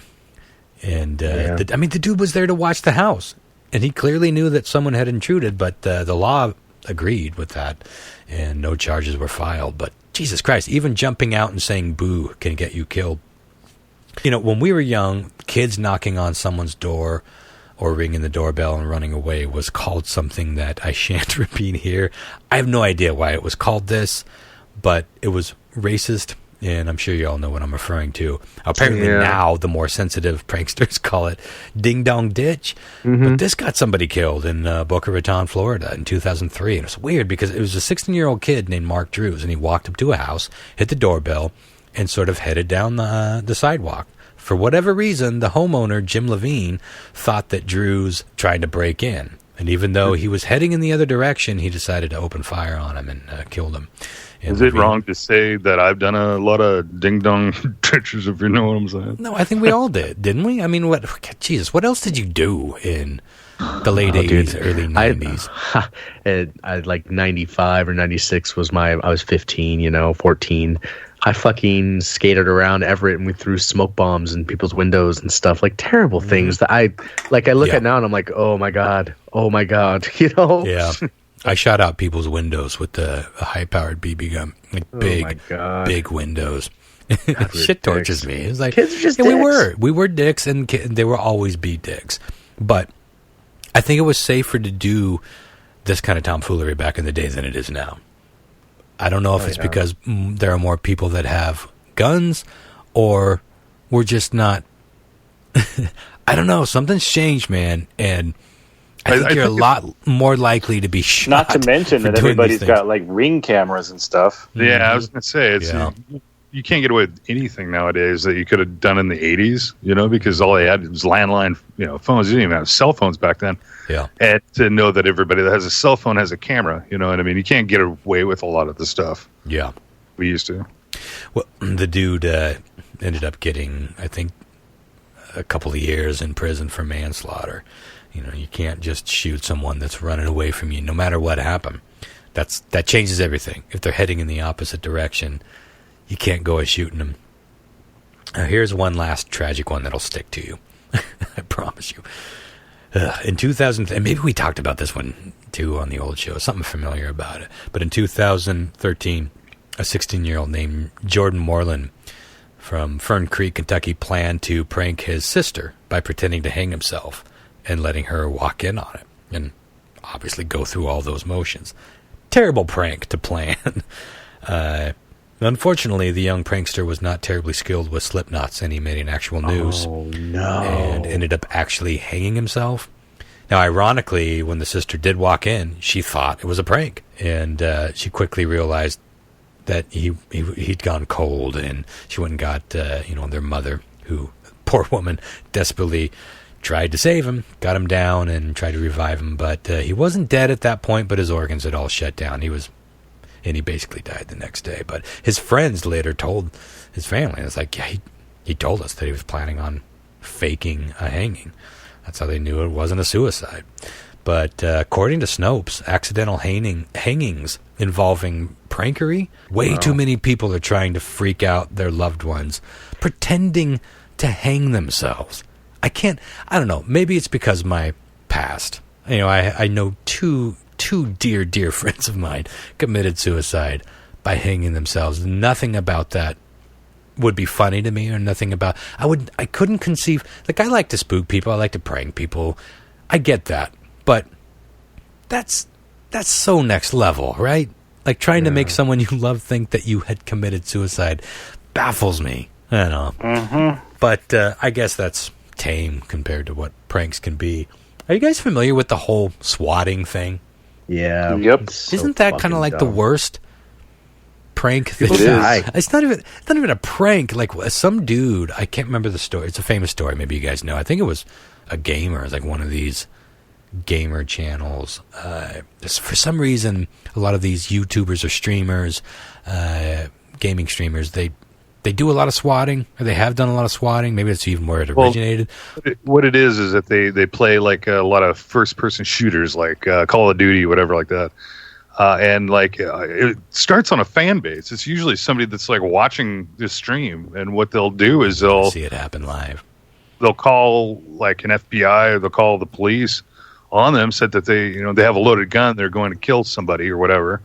So what happens is the police will come in and they'll fucking kick down the door, and because they hear gunshots, they hear the people playing the video game. And the joke is, let's all watch on live stream as this dickhead pisses himself while the SWAT team arrives, pointing AK-47s at him, and one kid got shot and killed a couple years ago, or maybe, I think it was a couple years ago. Some dude just fucking swatted him, and the guy went out on the porch. He was like doing all the right things apparently, but somebody was a little trigger happy in the SWAT team, and they fucking shot the dude. Shot an unarmed kid on his fucking front porch just because some dude called in a bullshit violent call. I can't believe people do this kind of thing. Like, I'd like to think that no matter how fucked up we got back in our hooliganism days, we never would have conceived of something that wicked and that potentially dangerous, but I don't know. We were doing some pretty fucked up things. Anywho, I guess that's enough for now. Shall we end on a little bit of Halloween-themed weird trivia with Christopher F. Hart? Back to front, weird trivia with Christopher F. Hart. All right, what I've got for you tonight for weird trivia is an 8-question quiz about kind of random Halloween facts. I thought it was kind of fun, kind of charming, timely, etc. Some good tie-ins to what we've already talked about here. So let's get right to it. Let's see, John Mark, you're going to go first because I do believe you picked up the crown again last week. I thought we changed the name to John Mark Wins. Oh, that's right. Welcome to John Mark's crown. There you go. Very nice. Yeah. Topple John Mark's crown with Christopher F. Hart. Perfect. Doesn't have the same ring. All right, let's see how you guys do here. Question 1. Most experts believe that we can trace trick-or-treating to a European practice of going door-to-door in costumes and doing this in exchange for a treat or even sometimes money. What would you do? What would you go door to door in costumes and do? Was it A, recite a poem? Mm-hmm. B, solve a riddle? Oh, I love the idea of solving a riddle. C, dance? Or D, trick or beat. Yeah. Trick or treat. Or was it D, tell your best joke? You had to do one of these things to get your trick or treat back in the day. Ronster. Excuse me, John Mark. I'm going to go with solve a riddle. Okay. Ronster. Yeah, I like the idea of solving a riddle, but I feel like I remember an origin story that doesn't tie into any of this. I'm sorry, what was D again? C was dance and D was tell your best joke. Yeah. I'm going to piggyback off John Mark on this one. Okay. Lyle? What's long and hard and likes to get wet, Chris? Oh, my. You tell me, Lyle. A submarine, my friend. We're going to go with... You get I'm a gonna treat. go with jokes. I'm going to go with laugh. I'm going to go with jokes. You're going to go with laugh. I'm going to go with laugh. Tears. I'm a solid laugh. I got tears in my eyes. Tears. All right, question 2. Based on recent polls, let's try that one more time. Based on recent polls, the most hated candy that kids get whilst trick-or-treating is this. It's the most hated candy. Is it A, Tootsie Rolls? Whatever it is, I think I see. Was it B, Smarties? All of me. Smarties, I okay. do not like fucking Smarties, dude. Well, both Is it those C? candies go so far back that we had fewer things back then. Now it's like, what the fuck are you doing with this shit? You call Is it this candy? C, black licorice? Oh, fuck that black licorice. No, that is a polarizing candy, son. I love it, but true. Yeah, me too. It is polarizing. Or is it D, candy corn? One of these is voted as the most hated to receive in your trick-or-treat basket. Yeah. What is it going to be, Good John list. Mark? God damn, this is List. tough because I know that people hate on candy corn all the time. Yeah, that was my first But I feel like- instinct. But I think I that feel like kids would hate licorice more than candy corn. I feel like the Okay. candy corn hate is new, don't you? Like I feel Kinda. like the black licorice thing is more tried and Hate true. is old as time. Tootsie Rolls. How can you hate Tootsie Rolls? It's just like, I'm sorry. What was Man. C? Oh, John Mark hasn't answered yet. Yeah. Oh, what No, was I'm, C? Tootsie I'm Rolls. still. Tootsie Rolls, Smarties, black licorice, or candy corn? Smarties. Okay. And so, repeat the question. I want to listen to the phrasing very carefully, please. Based on recent polls, the most hated candy that kids get whilst trick-or-treating is this. Recent polls. Well, that Damn it, I'm going to go with candy corn. Yeah. Candy corn. The recent. All right, Ronster. I feel like it's got to be candy corn if it's recent, but I don't want to just answer everything John Mark's answering. That's the benefit of going foist. The only other thing would be black licorice. It's polarizing, but I think it's candy corn. If you're Okay, hating so- on Tootsie Rolls and Smarties, Then what are you even doing? yeah, come on. You Learn should to enjoy a classic. Fake hang yourself, for Christ's sake. Right? And maybe not so fake. No, huh? Jesus Christ, that's well, what I'm sorry, talking about. We don't know these people, so we can joke. What are you going to go with, buddy? I didn't get. Me? Mhm. I'm going with black licorice, even Okay. though I think it's candy corn. Lyle. You know what? I used to hate candy corn, but I hate black licorice even worse. Yeah. It didn't stem from Halloween. It stemmed from the movie theater. I would have gone with the circus peanuts if those were on your list. I was shocked that they weren't on your list. For Halloween candy? Yeah, the circus, remember the orange peanuts? Maybe they don't do that as much anymore. This is like a modern poll, but I do remember people complaining about Tootsie Rolls. All right. It's got to be candy corn. Question 3. On the flip side, the most sought-after trick-or-treat candy is this. What's the most coveted? Is it A, Snickers, B, Twix, Yeah. C, Kit Kats, or D, Reese's Peanut Butter Cups? Cup, it has to be. Mm-hmm. Jean-Marc? All classics. I love all I'm those. gonna go with Reese's. God damn it. Okay. Ronster? All right. This time I'm well. Yeah, I think I have to go with John Mark on this one. Okay. I'm a fan Lyle. of not piggybacking 100%, but God, when you know the answer, it has to be Reese's Peanut Lyle? Butter Cup. You know you like it when you have my nuts in your mouth. So I'm going with the Snickers. So I'm going Snickers. clearly with Reese's. Yo. They're all good. Clearly. I ain't gonna complain about none of that shit. All right. Okay. Here's an opportunity for a bonus point. Oh. I found a polarizing poll that listed a candy I didn't even list as the number one sought after candy. What do you just go ahead and top of your mind? What do you think that candy might be? If any of you get it right, I'm going to give you a bonus point. So it's nothing I listed. The most sought after candy. The most sought. What do you think the most? That's what this question was. But I found another Should poll. we text this to you so we don't spoil for anyone? No, go ahead and shout it out. You can pick the same one if you want. Okay. But You what do you? guys are going to guess my guess, so go ahead. Okay, John Mark, start us off. What do you think that I didn't list?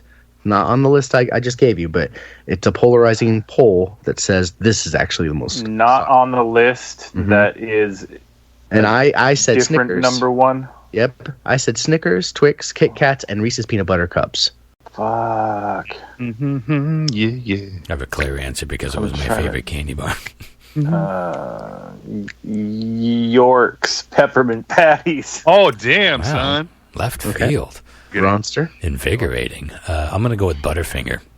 Mm-hmm. Them shits is good. I don't know what it is, but it's good. It's orange and Wow. flaky and covered in chocolate. I knew you guys weren't going to guess this because it's kind of more of an older question. Well, me and John Mark and Ron would actually probably get it. But like the most sought after treat that I could think of in my head, facing me back into the 80s, was a caramel motherfucking apple. Oh my God, you are rare. You are a rare That is breed of rare. chick. That is Right? rare. Yeah. But fucking good as that. It was delicious. I Yeah, love it was it. delicious. I'm not gonna lie. I'm gonna tell you right now. Nobody got that right. The bonus for the bonus part. The bonus question answer was actually Skittles. Skittles is the most second sought after candy. Isn't that nuts? Sugary, Or fruity like tied for flavors? first. Yeah, I'd like Have you Skittles, seen that- but Have you seen that commercial with the Skittle in the mouth? Where the guy looks like he's about ready to come, and he's like, "Oh yeah," and he fucking like busts a nut on this chick. Is that can't actually be real Skittles? No, it is, but it's banned. It's like not. It's amazing. It might not be a real one. Who knows? Yeah, it's probably fake. All right, question 4. Like it is. Here's an interesting one for you. I've got 8 for you, by the way, tonight, so I'm trying to move through them Oh, pretty shit. fast. Sure. In California, you can receive a $1,000 fine for doing this on Halloween, and only on Halloween will you get a fine for doing it. In California, Interesting. is it A, for using silly string? One night of the year it's String? banned. Okay. Is it B, for bullying a child and stealing their candy? You ever had that shit happen? That sucks. Yeah. I've been Fucking little kid. bullied. No, I'm just kidding. That's part of why I have a chip on my shoulder. Yeah, I'm always ready to beat somebody's face, even though it doesn't work out in my favor most of the time. We'll talk Can you about receive that. $1,000 fine? You done, buddy? You want to talk about it? Why not? We'll talk about it next week. Grumble, grumble, grumble. All right. Is it C, for Butterfinger. smashing a stranger's pumpkin onto the street? $1,000 fine. Now that makes sense. Lettering. Or is it D? And Lyle's sister, listen up. For going to any public party wearing blackface as a Halloween costume. Oh, shit, no, you won't. Oh, shenanigans. You can get a $1,000 fine for doing one of these things on Halloween in Los Angeles right now. Interesting. What Joe was Mark. the So I'll was run A and B? real quickly. A, using silly string. B, bullying a child and stealing their candy. C, smashing a stranger's pumpkin onto the street. Or D, going to any public party wearing blackface as a Halloween costume. This is in Los Angeles County. This is in, I know it's in California and definitely Los Angeles.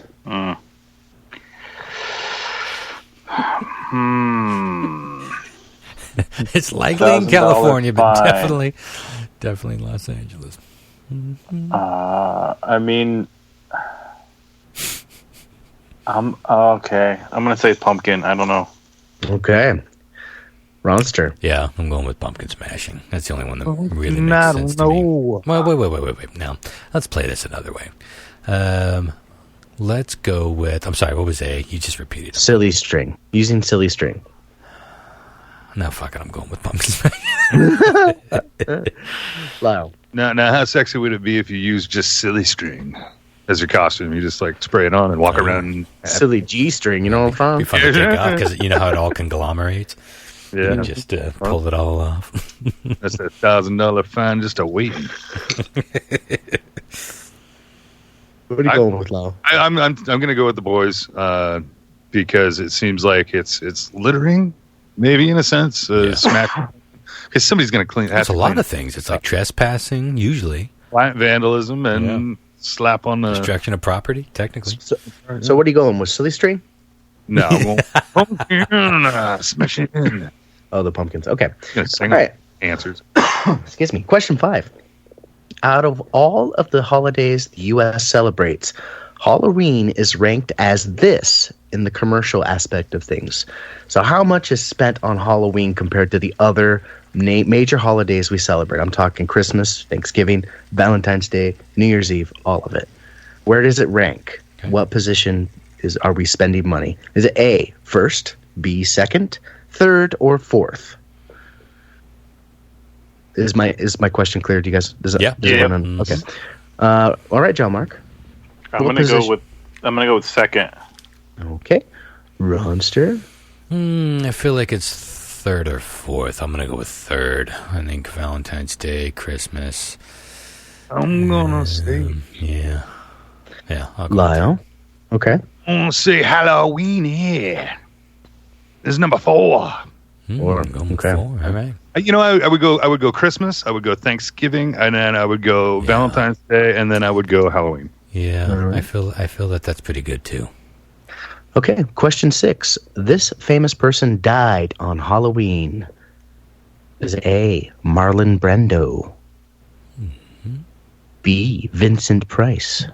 No, that would be poetic. Speaking of poetic, C, Edgar Allan Poe? Or D, Harry Houdini? Oh, shit, son. John Mark?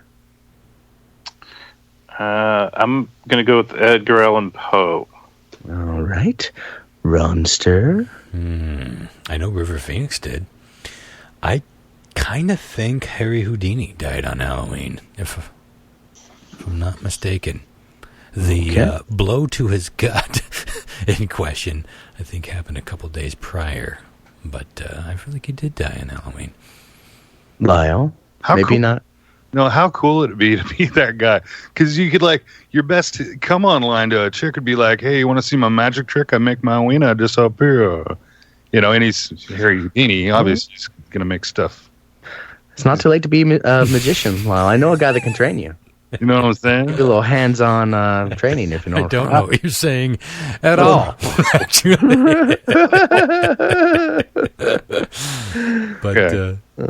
But I'm down. Just minus. It's okay. Okay, you're going with Houdini as well. Is that what you're saying? I was kind of, but yeah, let's go.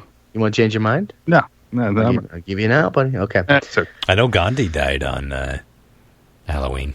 I was recently reading about him. All right, question 7. Before pumpkins were a normal part of Halloween, this vegetable was actually what most people used to carve for the holiday. Was it A, an onion?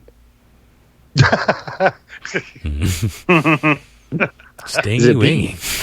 Is it B, a carrot? Oh yeah, that could work. Is it C, a turnip? Mm-hmm. All dense. Or D, a pepper? Oh, jack-a-pepper. One of these things was used to make jack-o'-lanterns, basically, before pumpkins were the thing. Mm-hmm. John Mark? I 100% know the answer to this, so I'm going to make you go last now, motherfucker. Yeah. John Mark? I'm going to go with the turnip, I think. Okay. Lyle? Interesting turnip. I don't want to be a pepper checker, but I'm pretty sure it's a pepper. Okay. It's like a car, right? It's like a sister to a pumpkin, I guess. Okay. The guts inside, pull out. Mm-hmm. Ronster. Well, they're all unlikely, but it is, in fact, the turnip, because I know the origin of the jack-o'-lantern is tied to Stingy Jack, or otherwise known as Stingy Jack, as I told the story years and years ago. Maybe I'll dig that up for, it won't fit on this one, but next week's bonus episode or whatever. Ron's 100% correct. I'll tell you right now. John, Mark, and Ron got points for that. Mm-hmm. And it as a Ireland thing, right? They didn't have pumpkins in Ireland. Yeah. Okay. All right, question 8, the final question of our little Halloween quiz here. What does the name Dracula roughly translate into? Is it A, son of the devil? B, king of blood? C, these are all going to be good doom metal band names. Yeah. Heart of Darkness. I've seen Heart of Darkness open up for a metal church back in 85. Or D, the Sleepless Terror. Mm-hmm. One of these things is what Dracula roughly translates into. John Mark, what do you got? Real quickly again. A was son of the devil. B was king of blood. C was heart of darkness. Or D, the Sleepless Terror. I'm going to go with A, son of the devil. Okay, Roundster. Yeah, I'm going to go with son of the devil as well. Okay. Lyle. I believe Vlad Tepes named the blood of the devil. Mm-hmm. Blood of the devil? Sure. No, you didn't say two answers. We couldn't combine. Sorry, I committed and then decommitted really fast. All right, so son of the devil or king of blood? Which one did you mean? He's the son of the devil. Oh, yeah, awesome. Another good doom metal band name. Tepes. Let me do a quick little calculating here. So many answers. A lot of answers. Holy smokes. Did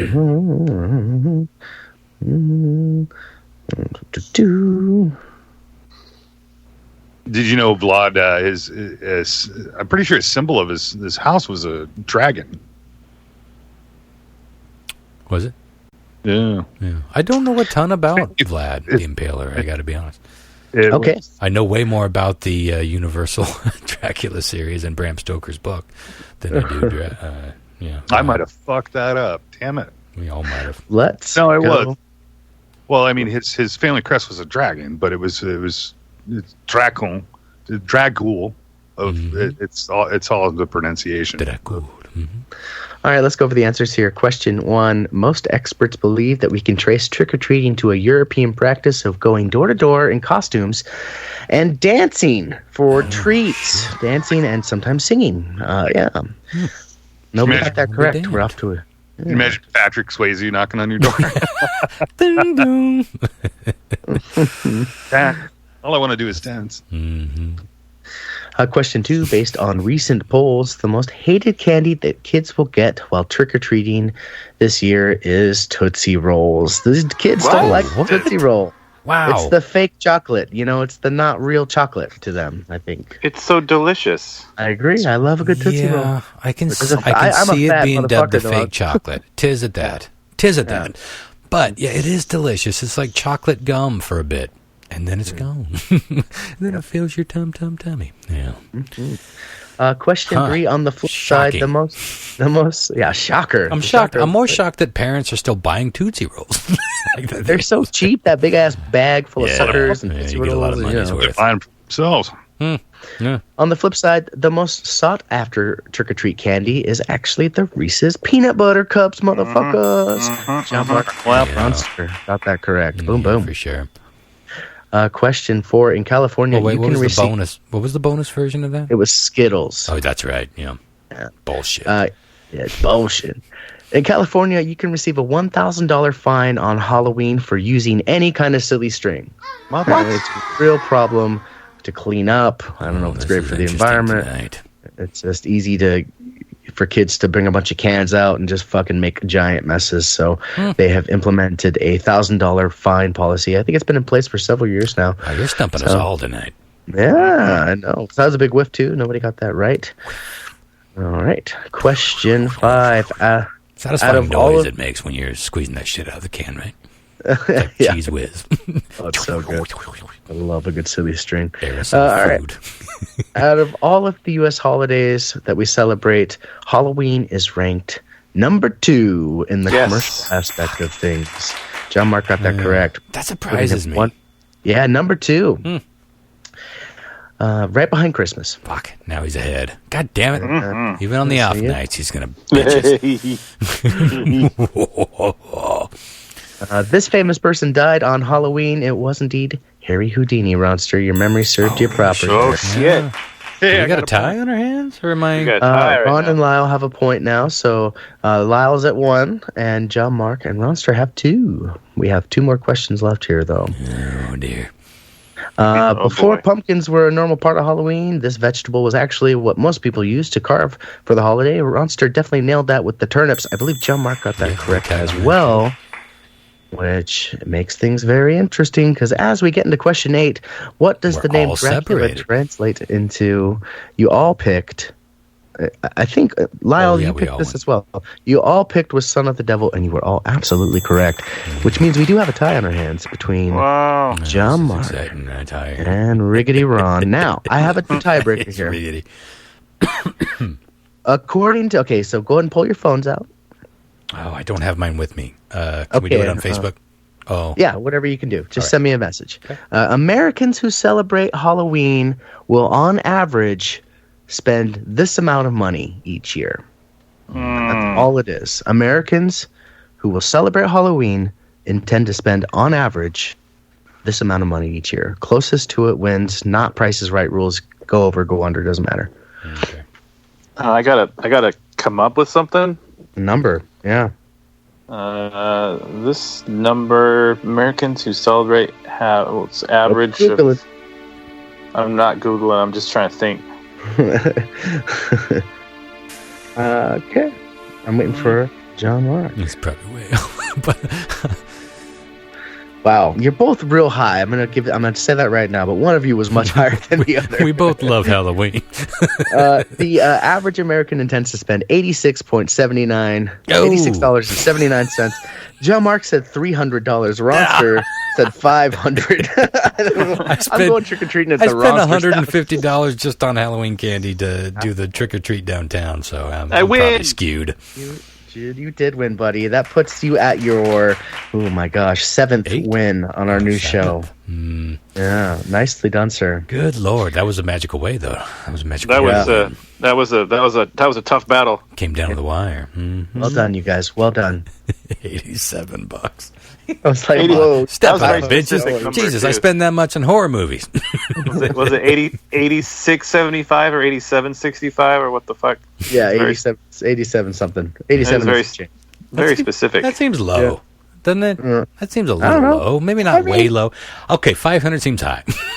Yeah, but I'm thinking. I'm just thinking, if you're a family, you're buying costumes, you're buying candy.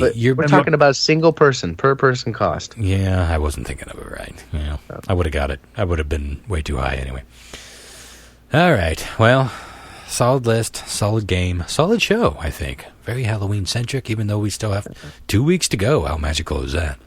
That's great. Halloween all month long, because it can be. If you want to support the show, go to patreon.com/Tales from the Space Pod. We will get that changed at some point, or we won't. What do you care? Just go there and give us money, because that's what keeps us going. The show is growing. The downloads are kind of on fire right now, which makes sense. I think our downloads always go up a bit this time of year, because we talk about creepy things, dark things, monsters, spookeries. But they're up nonetheless, and that's something to celebrate. But this takes more bandwidth, and I've already had to buy more space on our servers, because the way it works is you can only upload so much per month, and then once you take up more bandwidth, you get so many downloads, you have to upgrade. And I've been doing temporary upgrades, which is more expensive than if you just upgrade altogether. So we're about to upgrade to the next tier of podcast downloadery, which is good news, but it does cost money. So if you want to support the show, patreon.com/Tales from the Space Pod. We do give you bonus content. We give you access to all 350 episodes of our old podcast, and you can only get that from Patreon. That's $1 fuckers or more a month. $5 fuckers get access to extra bonus content, entire episodes, interviews, things that I do that are outside of the podcast but make sense, things that I think a lot of our listeners would enjoy, but they're definitely not How Bizarre material.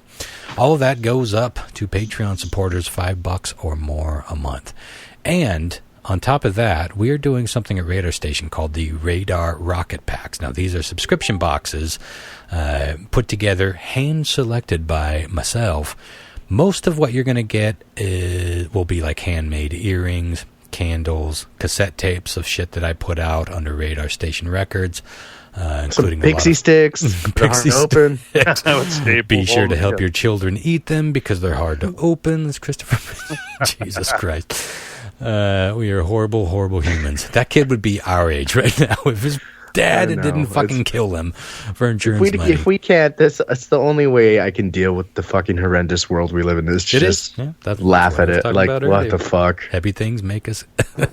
we got to laugh our way through the darkness. But anywho, if you want to subscribe, it's only $25 or $50 a month. We have 2 packages, a small one and a Rocket Pack Deluxe.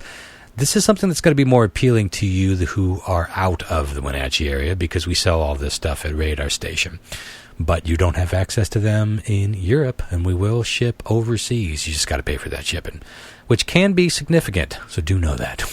Anyway, radarstationart.com, and you'll see the link to Rocket Packs if you want in on that. We're going to start funneling that stuff into the How Bizarre world in a way that will make sense down the road. But for now, patreon.com/Tales from the Space Pod.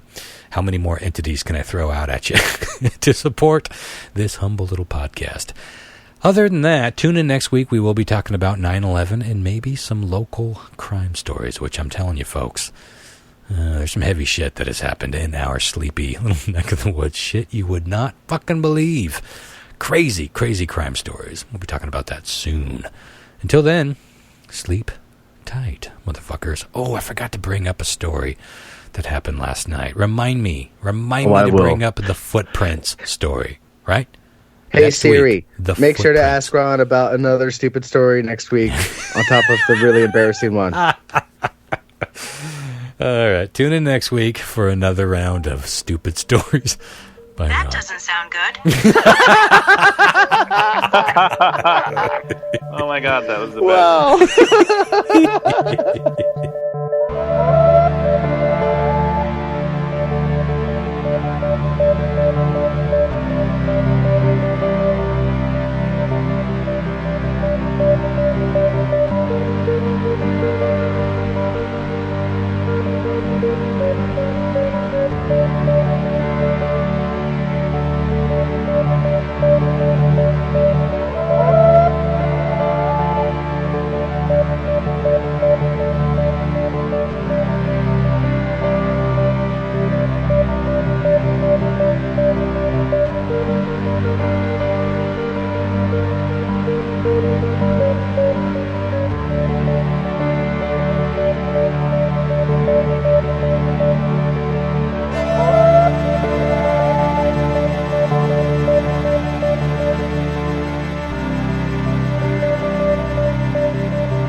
Did you know Vlad, I'm pretty sure his symbol of his house was a dragon.